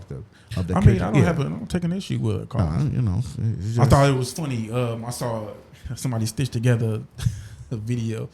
They was like trying to explain it. No. They were highlighting the different in the difference in the way the Republicans presented Nicki Minaj and how the Democrats presented Megan Thee Stallion. There's like they had Nicki Minaj come out on stage. She in a nice, I know what pantsuit. You got Hillary Clinton pantsuit on, and she went up there looking, presentable or whatever.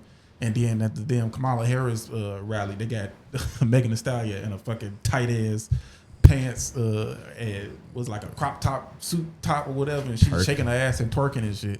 And it was like, look how the Democrats present y'all black people. Think of the kids. Think of the kids. What about the children? It didn't even go that deep. It was just like, hey, look at how the Republicans present, a black female rapper.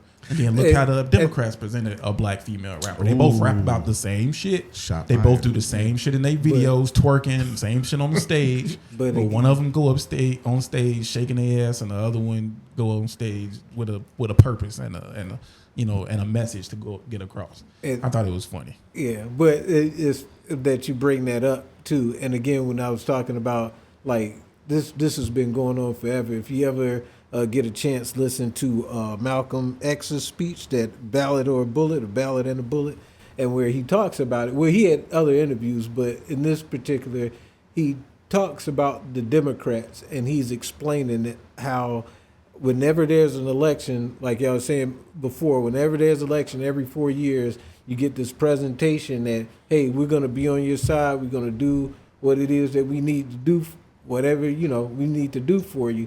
And the black people go vote for them, and then they take care of everybody else. And this is Malcolm X saying this in 65, maybe 64, something like that. But you're saying the same thing. Whenever you go vote for them, then after everything's squared away and taken care of, now here you come. Now they done took care of everybody else, and now they got to deal with your shit.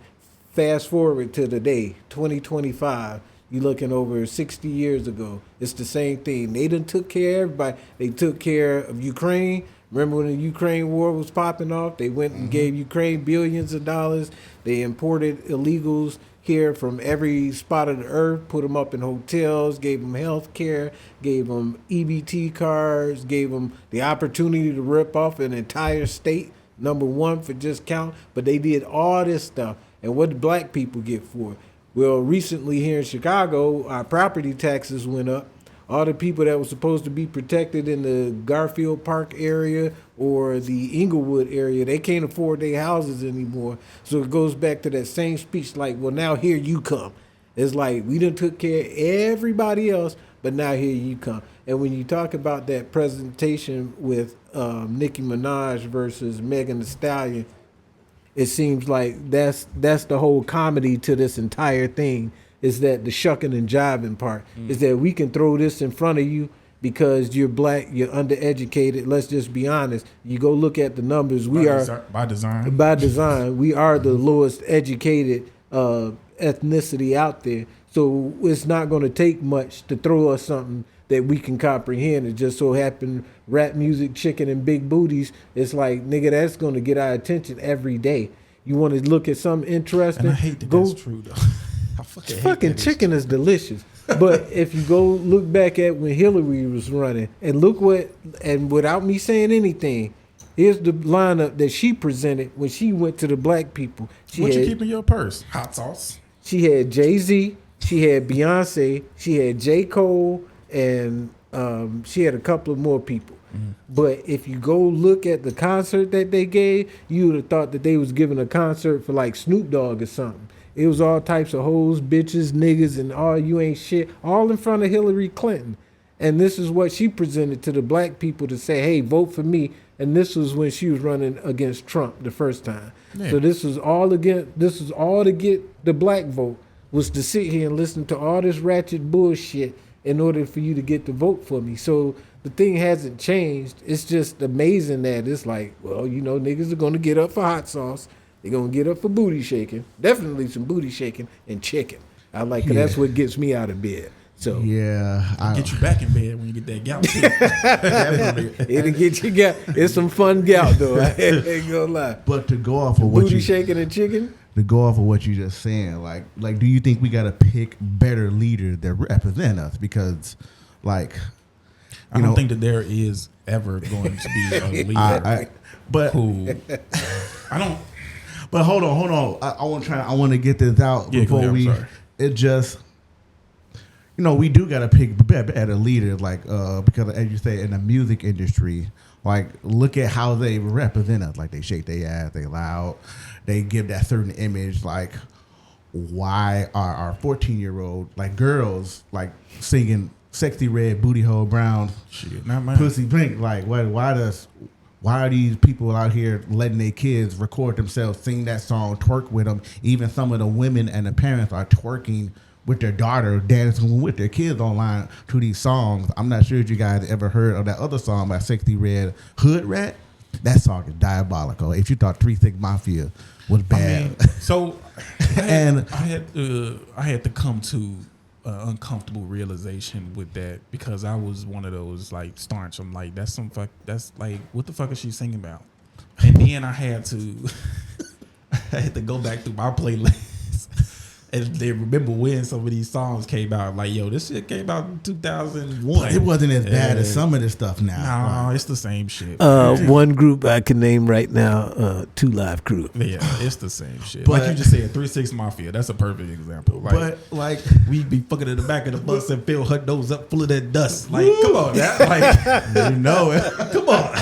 Like, we should have been singing that shit. Hey, like, Luke came straight out talking about some shake that button, shake that button. Oh, You like, man. he went straight to the when that came on in the club. It's man, like, so I'm like, come on now, But freak me. Like, we was too young for it, but like, yeah, But like it's even nothing new. It's just uncomfortable because we are the generation who has kids now. yeah. But when we are, were and, kids, we was listening like, to oh the my same God, shit. like I be bumping like We were listening to the same shit, and it's crazy, but it's just I think it's just a part of growing up. But like, even down to like the movie industry, like even overseas, like if you go to like Korea, Japan, and they see how they represent, well, especially black people, we loud, we eat chicken, we watermelon, Kool-Aid, but watermelon is delicious. do you think that we, as black people, do you think that we like pander ourselves to it because we line up in a movie theater for the most ignorant movie about us known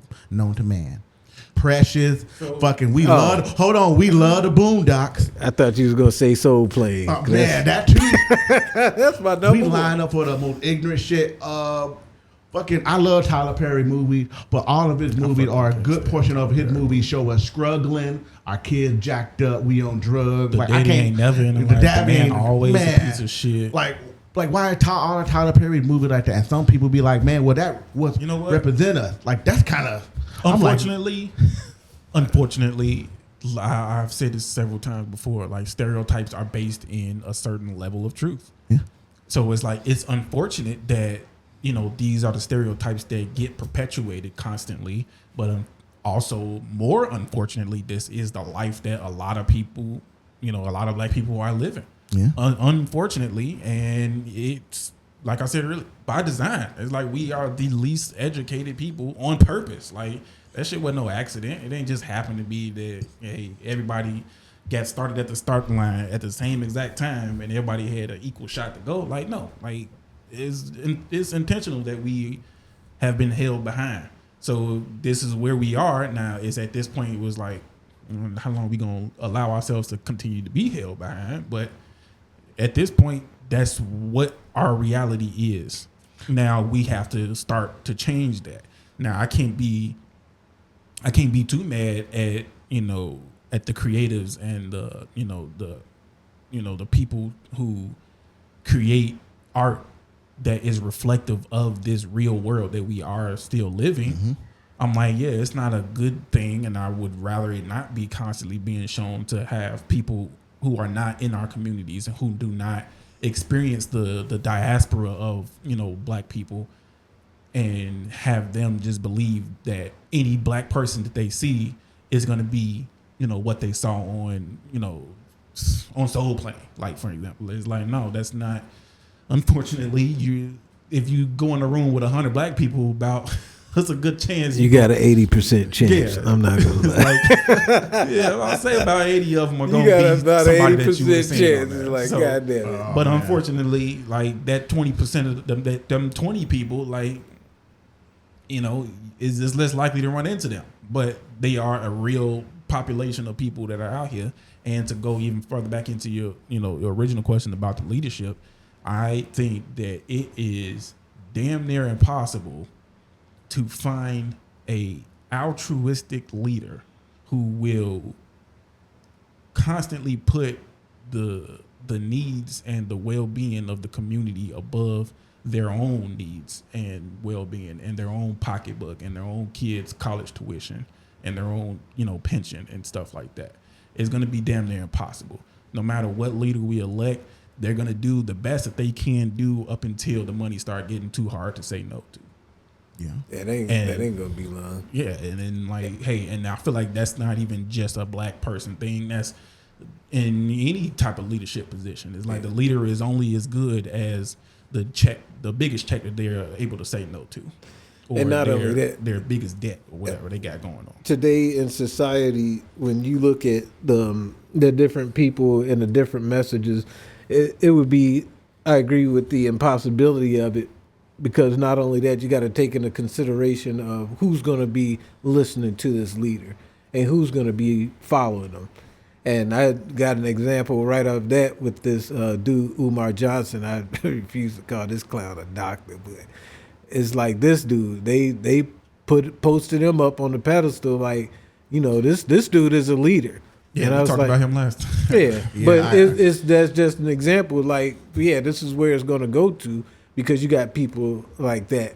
And it's like, and if it wasn't somebody, if it was some soft-spoken, smart dude, Thomas Sowell, I don't know if y'all are familiar with him, but if he became a black leader, wasn't nobody listening to Thomas Sowell. The dude looked like an English teacher, but he be dead on with a lot of the stuff that he says, because he's been doing this for a long time. And I know that he's a fan favorite of a lot of podcasters and different educators. But you to put him in the lead, nobody's gonna listen to him. Thomas Sowell ain't, out in the streets, ain't hood, don't have a rap album out, ain't never got shot.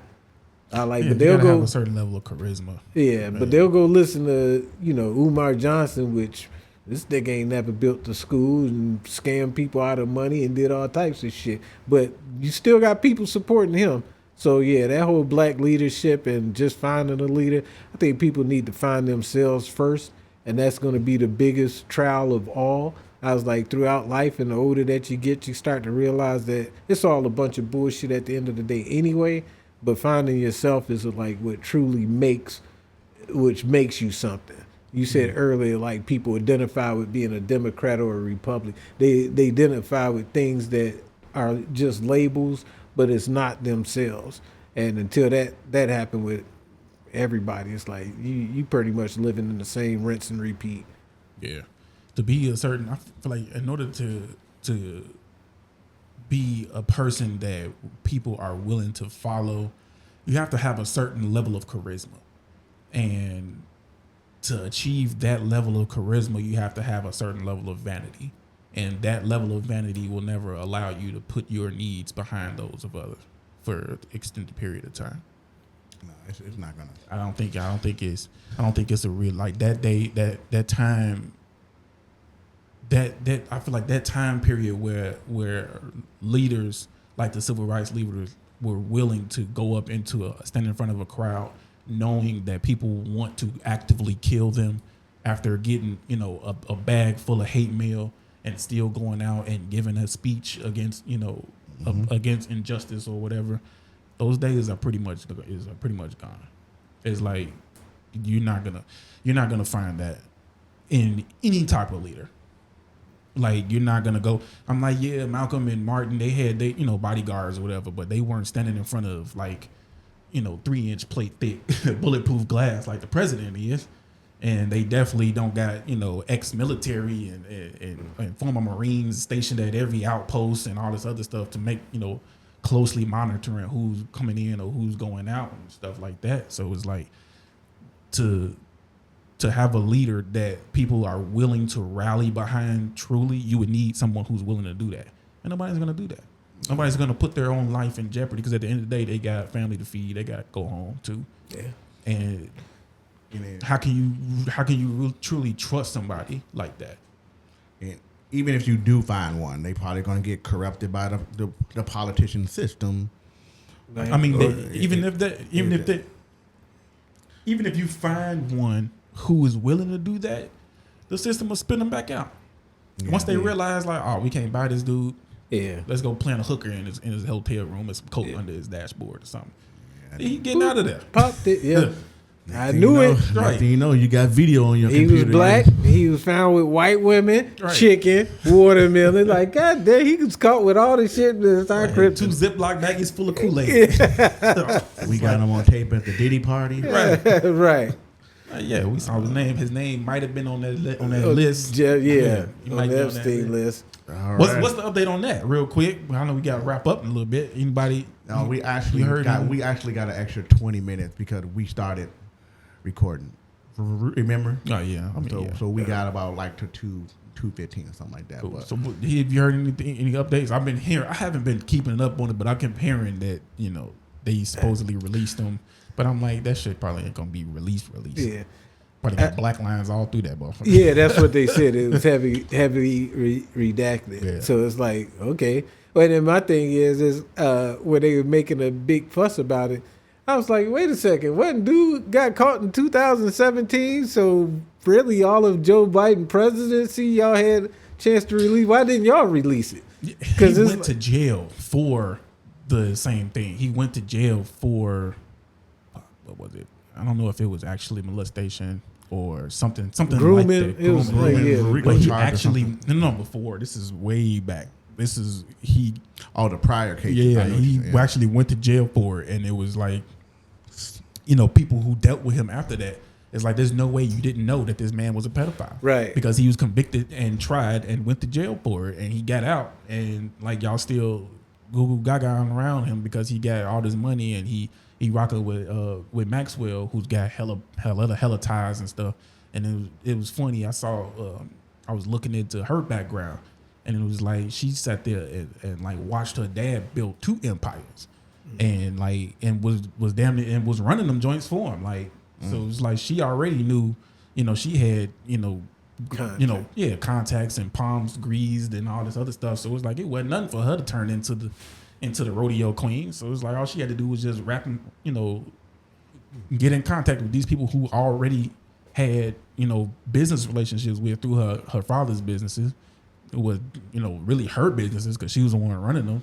But it's just like he's been known to be, a pedophile since shit. Like I don't remember when his first conviction was, but I want to say it was in the 90s. Oh wow, yeah, it goes way far back. So I'm like that whole thing is nuts, and I'm like, but I'm hearing that they wouldn't over releasing it, and they can't. They legally the loophole that they went through was because all of this is part of an active investigation. They cannot release any information that is directly linked to that investigation.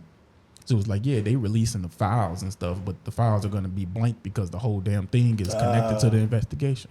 Okay.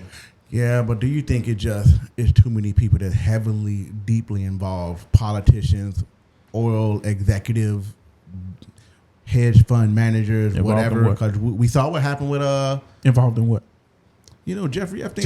Just with the whole operation of it. Like we saw what happened with Prince Charles. So like yeah, from what I've seen, it was just like, hey man, if you had money and power, if you had actual, authority to do something with a large amount of money, Jeffrey Epstein was trying to get next to you and was trying to, be buddy with you and get you compromised. And not necessarily, I mean, that's obviously that's up to speculation, but as far as he wants, he wants you to know me. Like, hey, are you making a name for yourself? You should know who I am.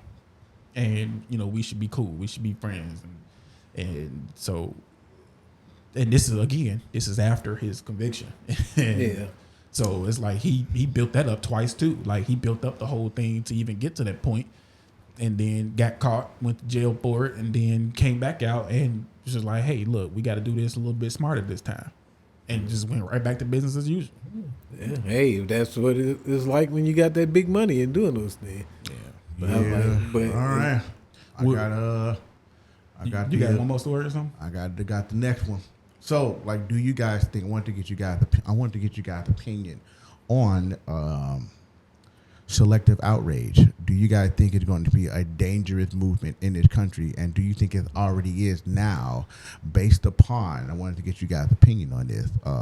DeCarlos Brown Jr. DeCarlos Brown Jr. He, the black guy that stabbed the white girl on the train, and his mom came out and said, you know, he need to be locked up. He need to be put away. He's an at-risk person. He was arrested 15 times, let back out, and when he walked away from the white girl, he said, "I got that white girl." Do you believe, even right now, we see no protests, no outrage, no tearing down the street or any of that stuff? Do you believe, in your opinion, based upon what I just said, if he was a white guy and she was a black girl, and he walked away and said, "I got that black girl," do you think we'll see riots, oh, hell protests, Hell people yeah. acting a fool? But do you think is that bad? And what I'm trying to get at is, do you think like that idea or that movement or what I just said right now is showing the less care value if you're not a black person? Because No, I think it is. It's all what's the word? Virtue signaling. yeah, but do you think if because all it's a virtue black signaling. person, there will be riots and protests and people marching down the street, and they're going to make it about race because the white guy said, "I got that black girl." But Yeah, no, you flip yeah, it. it would definitely be that would be the case, and but that's what my point is. I don't think any of these riots or protests are any of these people are going out there actually thinking that they are going to affect real change by going out here and tearing up shit. It's not. I'm like, I can see certain instances where, you know, it could, but protesting, somebody getting killed or whatever issue like that that you have an issue with, a protest is not going to do anything about it. So those people who are doing that stuff are solely doing it so that they can add it to their resume of protests that they went to in support of X, Y, Z But we cause. see it all the time. I seen Karen or Cher at 2 different protests, and now she know me by first name. When you see these people online doing an investigation into paid protesters, Oh, yeah. and they starting to know their name. Like, hey, I saw you 2 weeks ago, yeah. and now you're here. Now you're doing the same thing. All of a sudden, you got these posters, these signs, your pepper spray, whatever. You all suited up. Who's paying for this stuff? Yeah. And that's That's a the good real crazy thing. Hey, as hard as work is to find out there now, like I said, if they paying right, They shit, paying I'll be well, out there. 80,000. Shit, I'll be out there protesting. Like, To what we do protesting Just today? to show up to Like black people, No, like, yeah, down with protest these. organizers, that they are getting paid lots of money, because you get some of them where these social justice warriors come out and they interview, hey, I know you organized a protest, you're John, et cetera, et cetera, et cetera. How much do you get paid a year? Some of them don't even care. They'll tell you in front of your face, man, I make $80,000 a year doing this. I organized a protest. Even though that's a fair response, there are people that organize protests. If it's a job, then it's a job. I feel like it's no different than being on the board of a charity. Yeah, it just, but then, But like, whew. it's like at the same time, it's like if it's a job, like you're doing work. You're doing work. You're doing work, so Yeah, protesters are hard. You get hard gig. no, not the people out there with the picket signs, the ones that's organizing the protest. To organize a protest. Like, But then you see it if that's lead a job, to, then it's a job. Like whether I brick agree being thrown with in the job or window. not, yeah. Or you getting hit with one shit. I was like, I want to pay extra for that. That's getting work paid hazard. and- But half the time they Like you bring in a stunt double for me. Hey, right. Like half I the need time, fucking like Yeah. some healthcare. they walk away That's from wild. you. All right. But real quick, this is when, if we want to end on a funny one, and kind of funny. So I saw a story. You probably did see. You might have saw it. It was this woman, she had posted something or whatever, and this white guy left a racist comment under her video. So she took it upon herself to find out who he was, find out where he lives, where he works, and she drove to his job 3 hours. She got in the car and drove 3 hours to his job and waited outside his job for him to show up. And when he showed up, she walked up to him and she said, "Hey, are you, Mike?" And she said, "Hey, does Mike work here or whatever?" And he was like, "Yeah." And he was like, "Are you Mike?"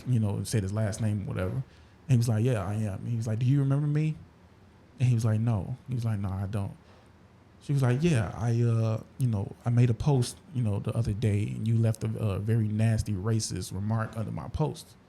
You remember doing that?" And he was like, "No." And she was like, "Yeah, you did it." And she, showed it to him. She was like, "Hey, so yeah, I just wanted you to see how easy it was for me to find you. That don't feel too good, do it?" Wow. She was like, "You see how easy it was for me to find you?"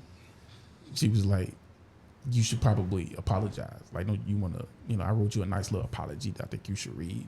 And she was like, "And if you don't, then I'm going to expose you, and I'm going to expose your Grindr profile to your wife." And I think she said his wife's name or whatever, but she was like, "Yeah, I'm going to show her your Grindr profile." If you don't know, Grindr is a gay dating app, a hookup app. So apparently he's been out here fucking on dudes and shit, and he got a whole little secret life or whatever. And she's like, I don't know what she does, but now I was torn. I'm just thinking about asking like your perspective on the whole thing. I thought it was, one, hard to believe if it was real or not. Second, if it was real, I'm like, why the fuck would you put yourself in that kind of position? That's dangerous as shit. You don't know.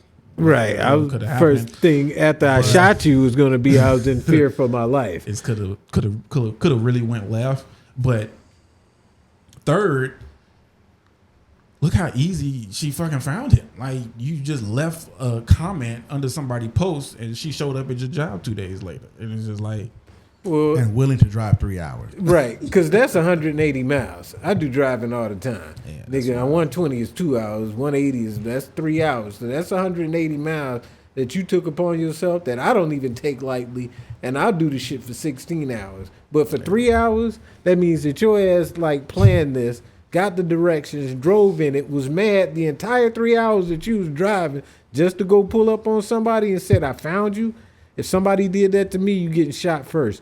Simply because if you was crazy enough to do that shit, I don't know where you're planning on going from after that. So in my defense with the lawyer on this one, I'm gonna be like, Your Honor, this person showed up from a different county for something I don't know what they was talking about. They approached me at my workplace, came up and showed me a phone and asked me, was it smart that I left a comment on a website that I have no knowledge of? And then they threatened my house. They threatened my wife with my thing. And they said something like, "You see how easy it was?" And I must have blacked out because when I came through, my gun was smoking and their ass was laying on the ground.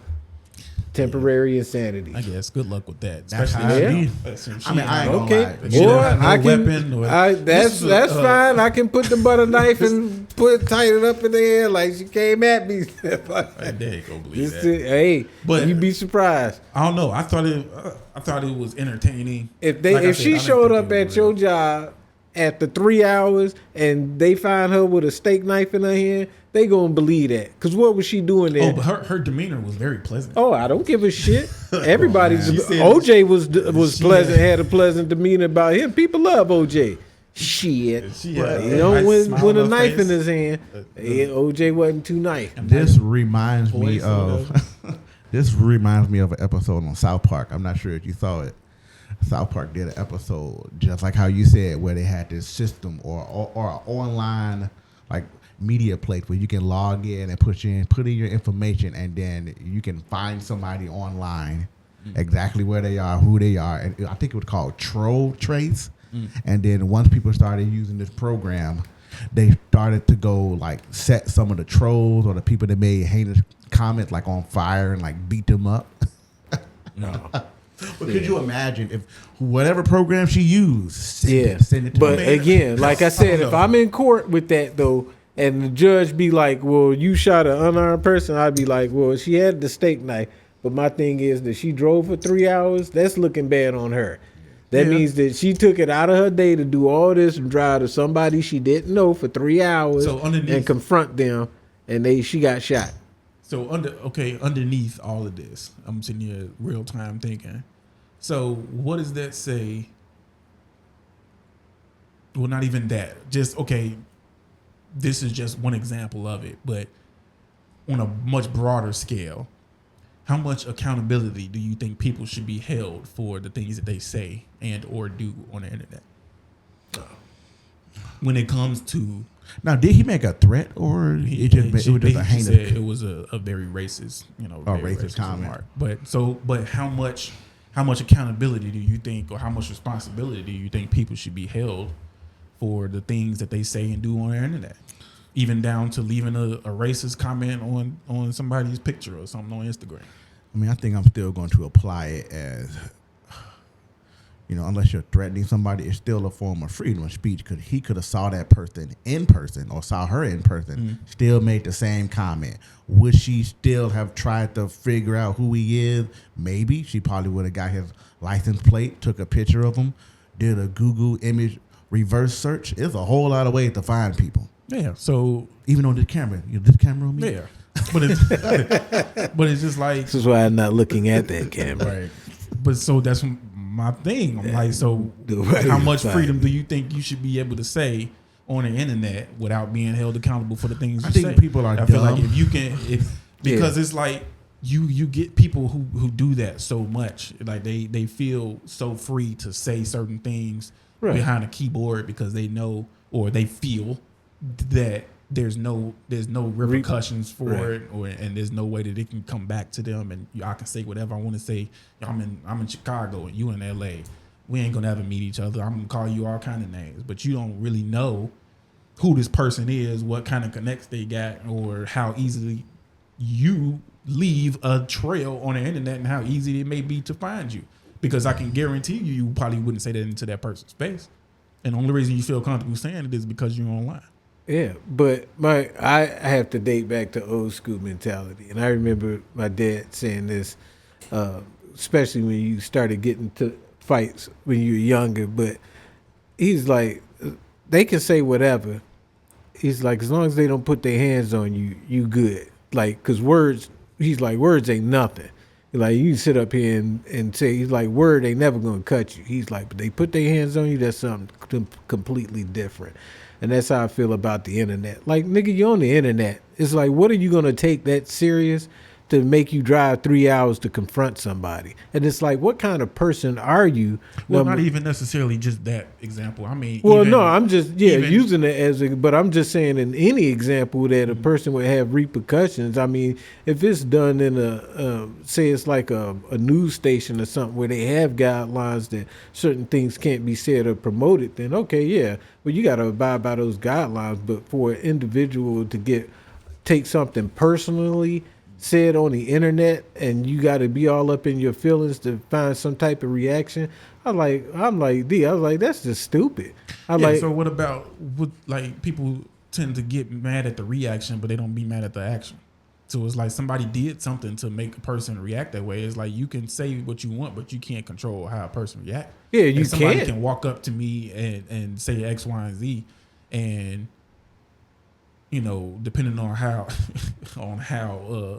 what kind of day I'm having, it's like, hey, you say the wrong thing, you liable to get punched in the mouth. Okay. And it's like, why does that, that those consequences are so diminished when when it comes to the internet? But so it's like, why aren't you held to the same standard? Yeah, but I mean, you punch somebody for saying something to you in real life. I mean, you face the consequences. Well, absolutely, for that. Yeah. But you going to jail. You gonna get an assault charge, and if dude got medical issues, you got to pay for that. So there are other consequences that follow in punching somebody in the face, whether it's online or in person.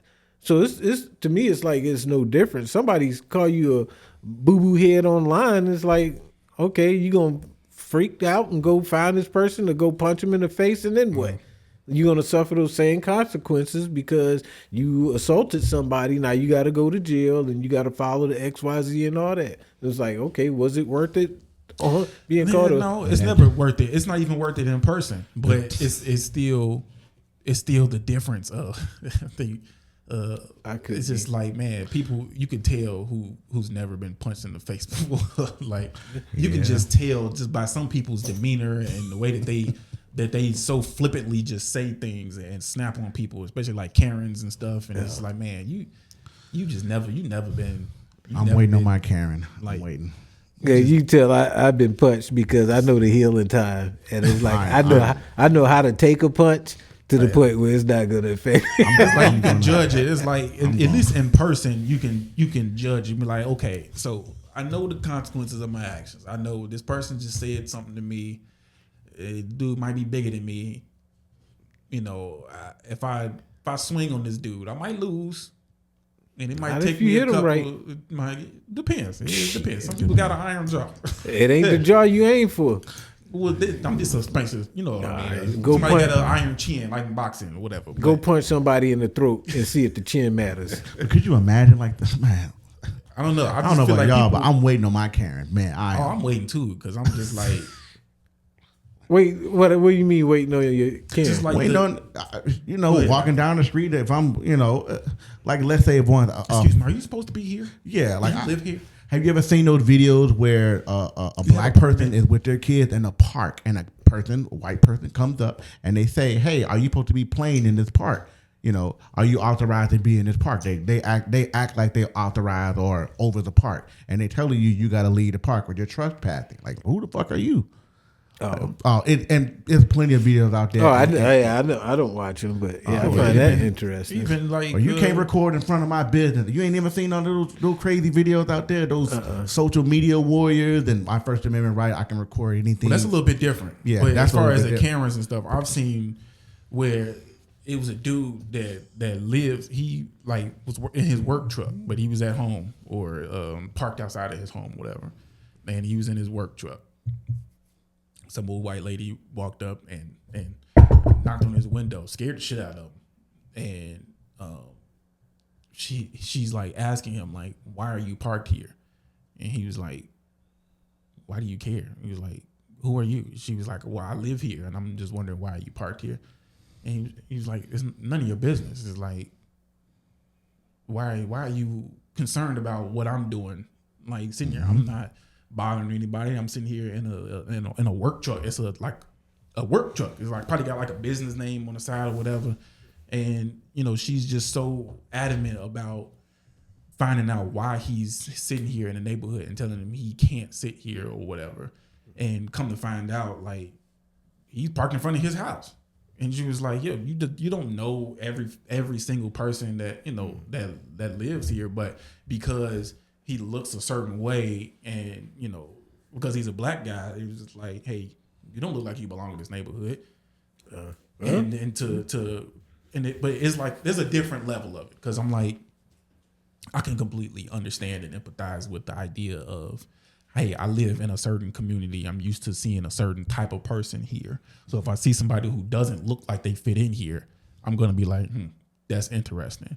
But then to feel the audacity to approach this person and inquire about why are you in my neighborhood is like, who the fuck are you? Like, who gave you a badge and who gave you? And it's like, if you so concerned about this person and what they could possibly be doing in your neighborhood, you're not concerned about what they would possibly do to you. You rolling up on them and questioning them about stuff. Now, this is just me, and I'm gonna just throw this out there. There is a possibility, because these type of people do exist. It's a chance that she may have done this once before in her lifetime and approached some black dude sitting in a car or truck and said, "Hey, what are you doing out here?" and started getting in their shit. And they got out. They probably pistol whipped her and put her in the hospital. Now, you may say this shit is horrible, but there are some sadistic motherfuckers out there that would enjoy shit like this. So maybe in her mind, she's like, man, that was a hell of a rodeo that first time. Let me see if I can have it happen again. So she go, and every black person she see, she in the back of her head like, ooh, I hope he got a pistol, and I hope he jump out of here and smack the shit out of me because I enjoyed it. So now that's it. I don't know. I'm just saying. I think the more this realistic, is possible. No, but it's a possibility. It's it's possible. A variable. The It's more maybe realistic it's the- possibility okay, is that I'm just saying, she's of a that's certain realistic. age and she was raised by some Or white folks that was in the South He protesting could have against probably it. got smacked in the mouth by a pimp back in '82 that you don't know about. And that shit rang true to her, and she's like, "That pimp smack just did something for me. Wow. My gravy tasted better. It was something I put on the chicken. It was something." It's stupid. But it is stupid. I agree, but you never know. Yeah, I guess in the wildest of universes. It's like Denzel and Training Day. Boom. You never know. All righty. Where we at? We got one more. We got one more. All right, we're gonna ask the age-old question that's been scouring the internet for months and years. Would you rather be trapped in the wood Oh my God. with a man or a bear? Have you heard this concept? No, I He's not haven't. like I'm like, Let me fuck? explain. There have been YouTubers, people of influence, going around asking random women, would they be rather trapped in the wood with a man or a bear? Some of these women's response are that the bear is not deceptive. The bear is not going to try to manipulate them. The bear intentions are intentional. The man can be deceptive. They don't know his motive, and a bunch of other things that these women have mentioned. And they be dead serious, and it be a real conversation that have made the news network, major talking channels, and all this other stuff. so it started. It's having a resurgence Yeah, right it now, is. but Like, it started. Oh man, I'm surprised you don't know. Yeah, it's I more of don't a do social it. media thing, which is Yeah, I don't do. But it started really with the Me Too thing, like at the end of the Me Too thing, where men just were constantly getting accused of doing all this other shit, doing all this wild stuff to women and stuff over the years, and that's how it started. Like somebody, was like, "Hey, would you rather be, if you had to be stranded in a forest, would you rather be stranded with a man or a bear?" And so many women are like saying legitimately, like, I'd rather be in the forest with a bear than a man. Well, that's just stupid. No, it. I don't know. Because I'm like, okay, so what are they expecting to happen by being next to the bear? I mean- like the bear's gonna want to eat you. Are you- I like the dude to probably want to fuck on you a little bit and try to get you to make him some food out in the woods. But I'm like, it's that and getting eaten. So I'm lost. I'm like, what's the? But I mean, there are some cases where we see videos of bears attacked or whatever, and they don't do anything. I guess maybe they're coming from that perspective. But I know we can easily sit up here and joke about it and crack jokes, which we probably are going That's to pretty do. serious. But the conversation have be pretty serious, and It's they be really fighting the idea that I would rather be in the woods with a bear. I mean, I that's think it's just a symptom of this sickness that we have, of this tribalism, Yeah. this tribalism shit. But honestly, what would It's you like be worried about everybody if you trapped in the woods with a random man? and y'all wait. gotta Why I somebody- gotta be in there with a dude? Shouldn't I be stuck with a woman and a bear? No, then it would be that same concept that he trapped in the woods with a man. You see how it don't work that way? Oh, well, I mean, I don't want to be trapped in the wood with no dude. I'm like, and But then, what if you are? What do you think his intention will be? well, first of all, I have to fight over these berries that's on the street. you're right. I have to fight the bear over this berries Shit is too. about to turn into Lord of the Flies. It's like, nigga, every man for himself. But I was like, if it's a forest, then you easily like you go that way. I'm gonna go this way. Look out for the bear. So that But no, ain't too difficult. I was saying it's just another symptom of this tribalism that's been circulating and percolating on the internet and social media. It's just everything is men, don't do this or don't do that, and all men are like this and like that, and vice versa. Same with women, and the same thing, black versus white, and it's really messed up because it's just becoming to the point where, as a man, I feel like I'm, if I put myself in the shoes of a man who's out here in the dating world, who's single, and who actually cares about about people think who what these women think about them. I feel like it would be a horrible time. This would be a horrible time to be single and dating, because everything a man does is either gay, is zesty, is a red flag, is dangerous, is harmful, is assault, it's demeaning. It's like a man can't do anything. Man, they like you argue with a woman, it's like, oh, I feel like that's too sassy for a man. A man to be sitting there arguing with a woman, that's sassy. That's sassy energy to me. It's like, that's some gay stuff. If you don't like a woman because she got a BBL, it's like, oh, you gay. You don't like you don't like me because you secretly gay. You saying all of this because you gay, or you broke. If you don't want to spend $20,000 on our first fucking date after we meet each other, you broke. You can't afford me. Like, what? Like, everything that a man does now is some kind of an issue, and women are putting themselves upon this holier than thou pedestal with which they are the fucking the Pandora's box, the golden chalice. Like, they are this perfect entity that we all should be down here fighting and killing each other for the opportunity to sniff their feet at the end of the day.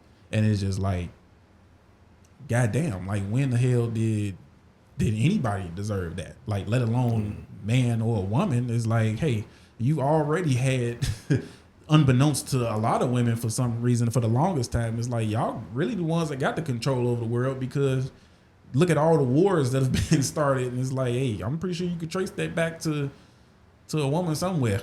But now it's oil. Oil has moved up to number one spot. Yeah, I mean, but women is probably like 3 now, but definitely oil is number 1. But and then I'm like, hey, like, just about everything men and women do is for some primal instinctive level to make themselves a better a more attractive mate to the opposite sex. Yeah. So it's just like, that's just what it is. So it's like, there's no such thing as a partnership anymore. It's all of a sudden the man is beholden to the whims of the woman. Oh, I didn't know it was still like that. I mean, I recall when they started to make a change in my generation, which is like going back, but you still had like the Cosby Show. You still had some type of influence that was telling you that, be a family man, go to school and do the right thing, and so on and so forth. But as those years went on,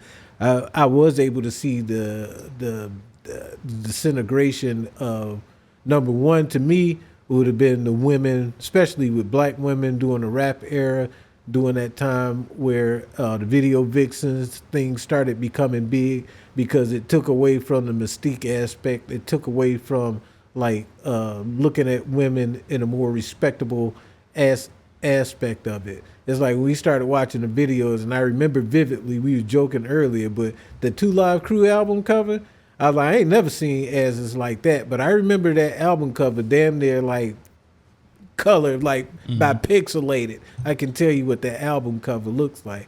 But again, it started taking away from that mindset of the actual value a person brings as to, the aesthetic values.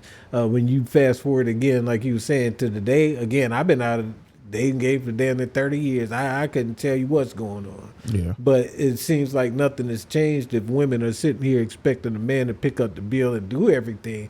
It's like, well, y'all niggas about to find out the hard way, because now nobody had no money. And that whole play, well, I'm not to say because I don't know, but I would assume that it would be dead very shortly if you waiting for somebody to pay on your looks. It's like, that's all it is. I mean, and that's what. And it's really those are the people who are at fault. The rich dudes who don't really value these women as people, as human beings. Is like, they only see them as objects, and they don't care about money. They got money already. So it's like, what is it? Spending $30,000 on a handbag and flying this chick out. If I get some pussy for the weekend or something. It's like, okay, cool. I get some pussy for the weekend. You get a handbag. And we going our separate ways. And now the women want regular dudes to do that shit. And now it's becoming such a thing that now the men not a lot, not all, but men are starting to have a knee-jerk reaction to that and go the complete opposite way and just be like, you know what? You're not the prize, I'm the prize. Like, what do you bring to the table? You don't bring nothing to the table. All you are is a piece of ass. What do you do for me that I can't pay somebody else to do?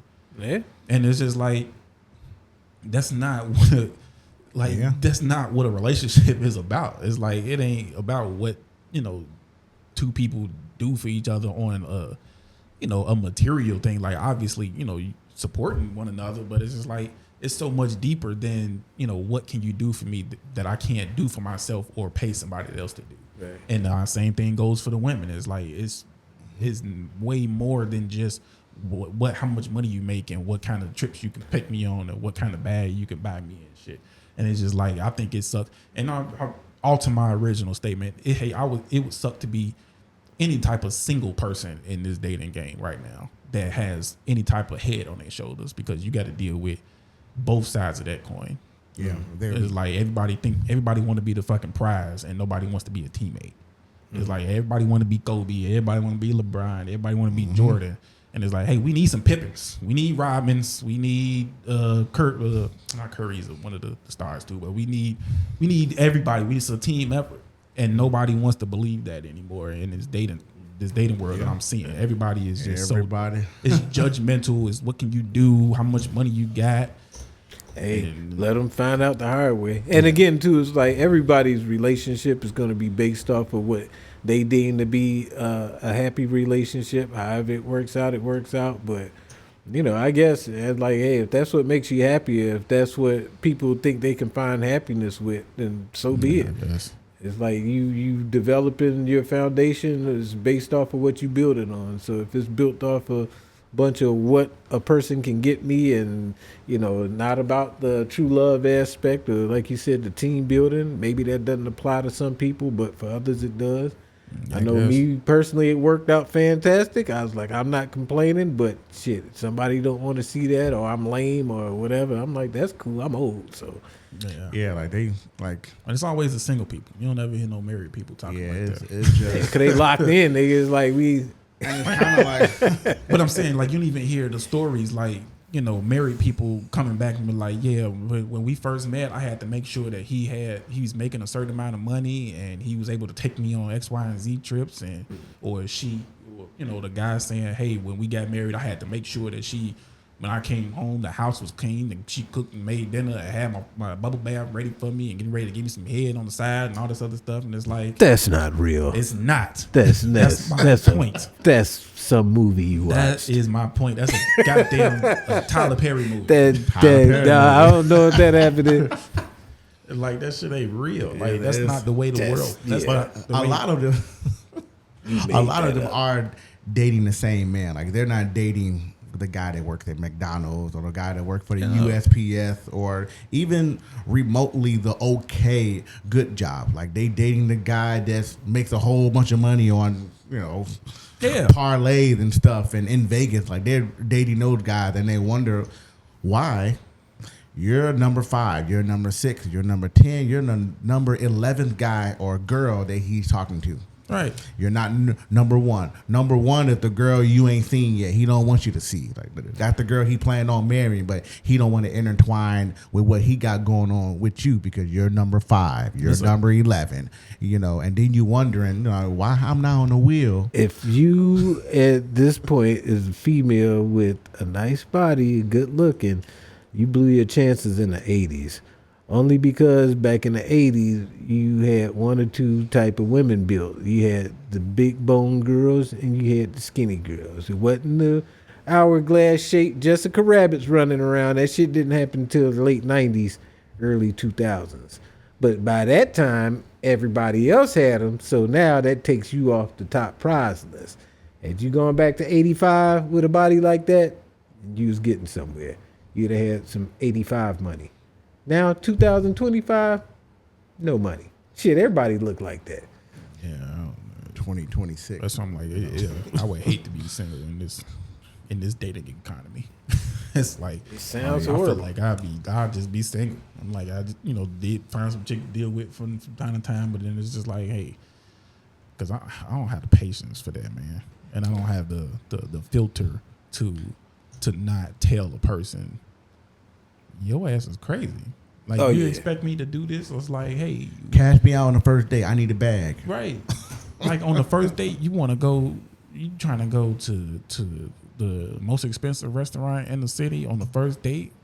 Like, for what? I don't know you. I don't know you yet. Like, why? And I think, I don't know. It's just like first. I feel like a first date in a restaurant, like a fine diner restaurant, it's like, I don't know. It's just something about it seems like a presentation. It's just like, it's not realistic. It's not sustainable. It's like you're going somewhere, especially if you're a regular dude. Not if you you in the NBA or something like that. Like, if you're a regular dude and you taking this chick on a date, you going to Morton's on your first date and you cashing out $400, for a first date. It's like, that's why, because you're not going to be able to take her to Morton's every week, every time y'all go to eat. So why do this on the first date? It's like you setting up for something that you're not going to be able to sustain. Yeah, but you got these girls out here that's as they say, as what women say, I know if I'm going to let him smash in the first 5 minutes. I think they said it was quicker than. No, I think it might have been for first 5 minutes. I'm going to let. I am going to know if I'm going to let him smash in the first 5 minutes if he take me on a date. That's what That's what these studies show when women do these surveys. Within the first 5 meetings, I think they say they determine whether or not they're gonna fuck you from the first 5 minutes of meeting you. Yeah, like the first 5 minutes of meeting you, they already didn't determine in their head whether or not they're gonna have sex. And I done had chicks held out for 5 weeks. Putting in that work. And I had a callback. It was one of those callbacks. Hey, I was following up to hear about the smashing techniques, like what's going on. I haven't made a decision yet, but we'll get back to you. Soon we come up with a decision. Okay. But what is the idea? I know what is the idea that a woman will know if she's going to let you smash in the first 5 minutes, but she also knows whether if you're just going to be friends. And you then took this woman out on 7th and 8th date, but then she knew from the first date that you just going to be friends. Like, why even dragging on that long? Like, you wasting this time. Like, that doesn't make any sense. Well, and she's going to the most expensive restaurant or setting that idea, setting those foundations. I want to go to where everything is $300 plus. And half the time when you see it, you see these videos, she don't even know what she eat. You ever had that before? Well, I mean, if you get on a 5-week program, then you really don't have to repeat after the 5 weeks, then you get to choose the second day. But again, this was back during the 80s, so it's like shit has changed then. My thing is, it's like, okay, so what is it for dudes? Like, how soon do you know if you meet a chick that you willing to, like, oh shit, I smash? How long does it take a dude to less than 5 damn minutes. I know that much. It's gonna be less than 5 minutes. Well, see, now that's dangerous. I like, because again, but that's not. I'm not gonna sit here and say that's because men attach less to sex than women do. Just on a general, very generalized. Okay, yeah, on the generalized. I was like, but when you talking about today's standard, it's like, well, shit, shit can lead your ass up in the hospital. No, but these kids out here wilding. Like, I don't know if some of these kids ain't even using protection. They just think it's just a merry-go-round out here. They say HIV is on a motherfucking rampage in Houston. And dude, that and Atlanta. Houston, it's just like a hotbed. You breathe the air the wrong way down there, you might get contracted. Yeah, Atlanta's and I don't know what it is, what their parents are doing. What maybe we need it back in the classroom, because some of these kids are like, oh, it ain't gonna help. Like, you hear them on the bus, how they talking. Man, I'm smashing this girl, blah blah blah. Everybody was watching. He was recording. She was liking. But I'm like, the fuck are y'all doing? You ain't new. They was doing that in high school. I mean, but they was doing that in my high school. We in the boys' gym locker room, running trains on chicks and recording it with them grainy ass flip phones. But we didn't have it like how we did it when we was growing up. It wasn't record everything. Like, you had to have been there to see some crazy shit. Yeah. Them basement parties, going over your friend's crib. When we got the girls coming over, they bringing some drinks. Y'all sneaking in alcohol and all this other stuff. You down in the basement, you turn the lights off, juke party. I mean, I think they do it now, but like you said, they just got to need to. Yeah, why you pointing at me? Cause I don't know where none of you niggas came from. Nah, Y'all parents way older than I. They had a different level in the 80s. Yeah, and it Nowadays. did, but it was like even then it was like a calmer setting. It's like you got crazy with people that you knew. Like you just wasn't out with everybody. I remember in my high school, it's like, yeah, they had like house parties and shit. But it's like everybody at the house party knew you was gonna see them Monday morning because you went to school with them. And it wasn't any of that recording shit. We ain't had shit to record with. Yeah. It was more of somebody in the yeah. with a big old with a TV camera on. Like, nah.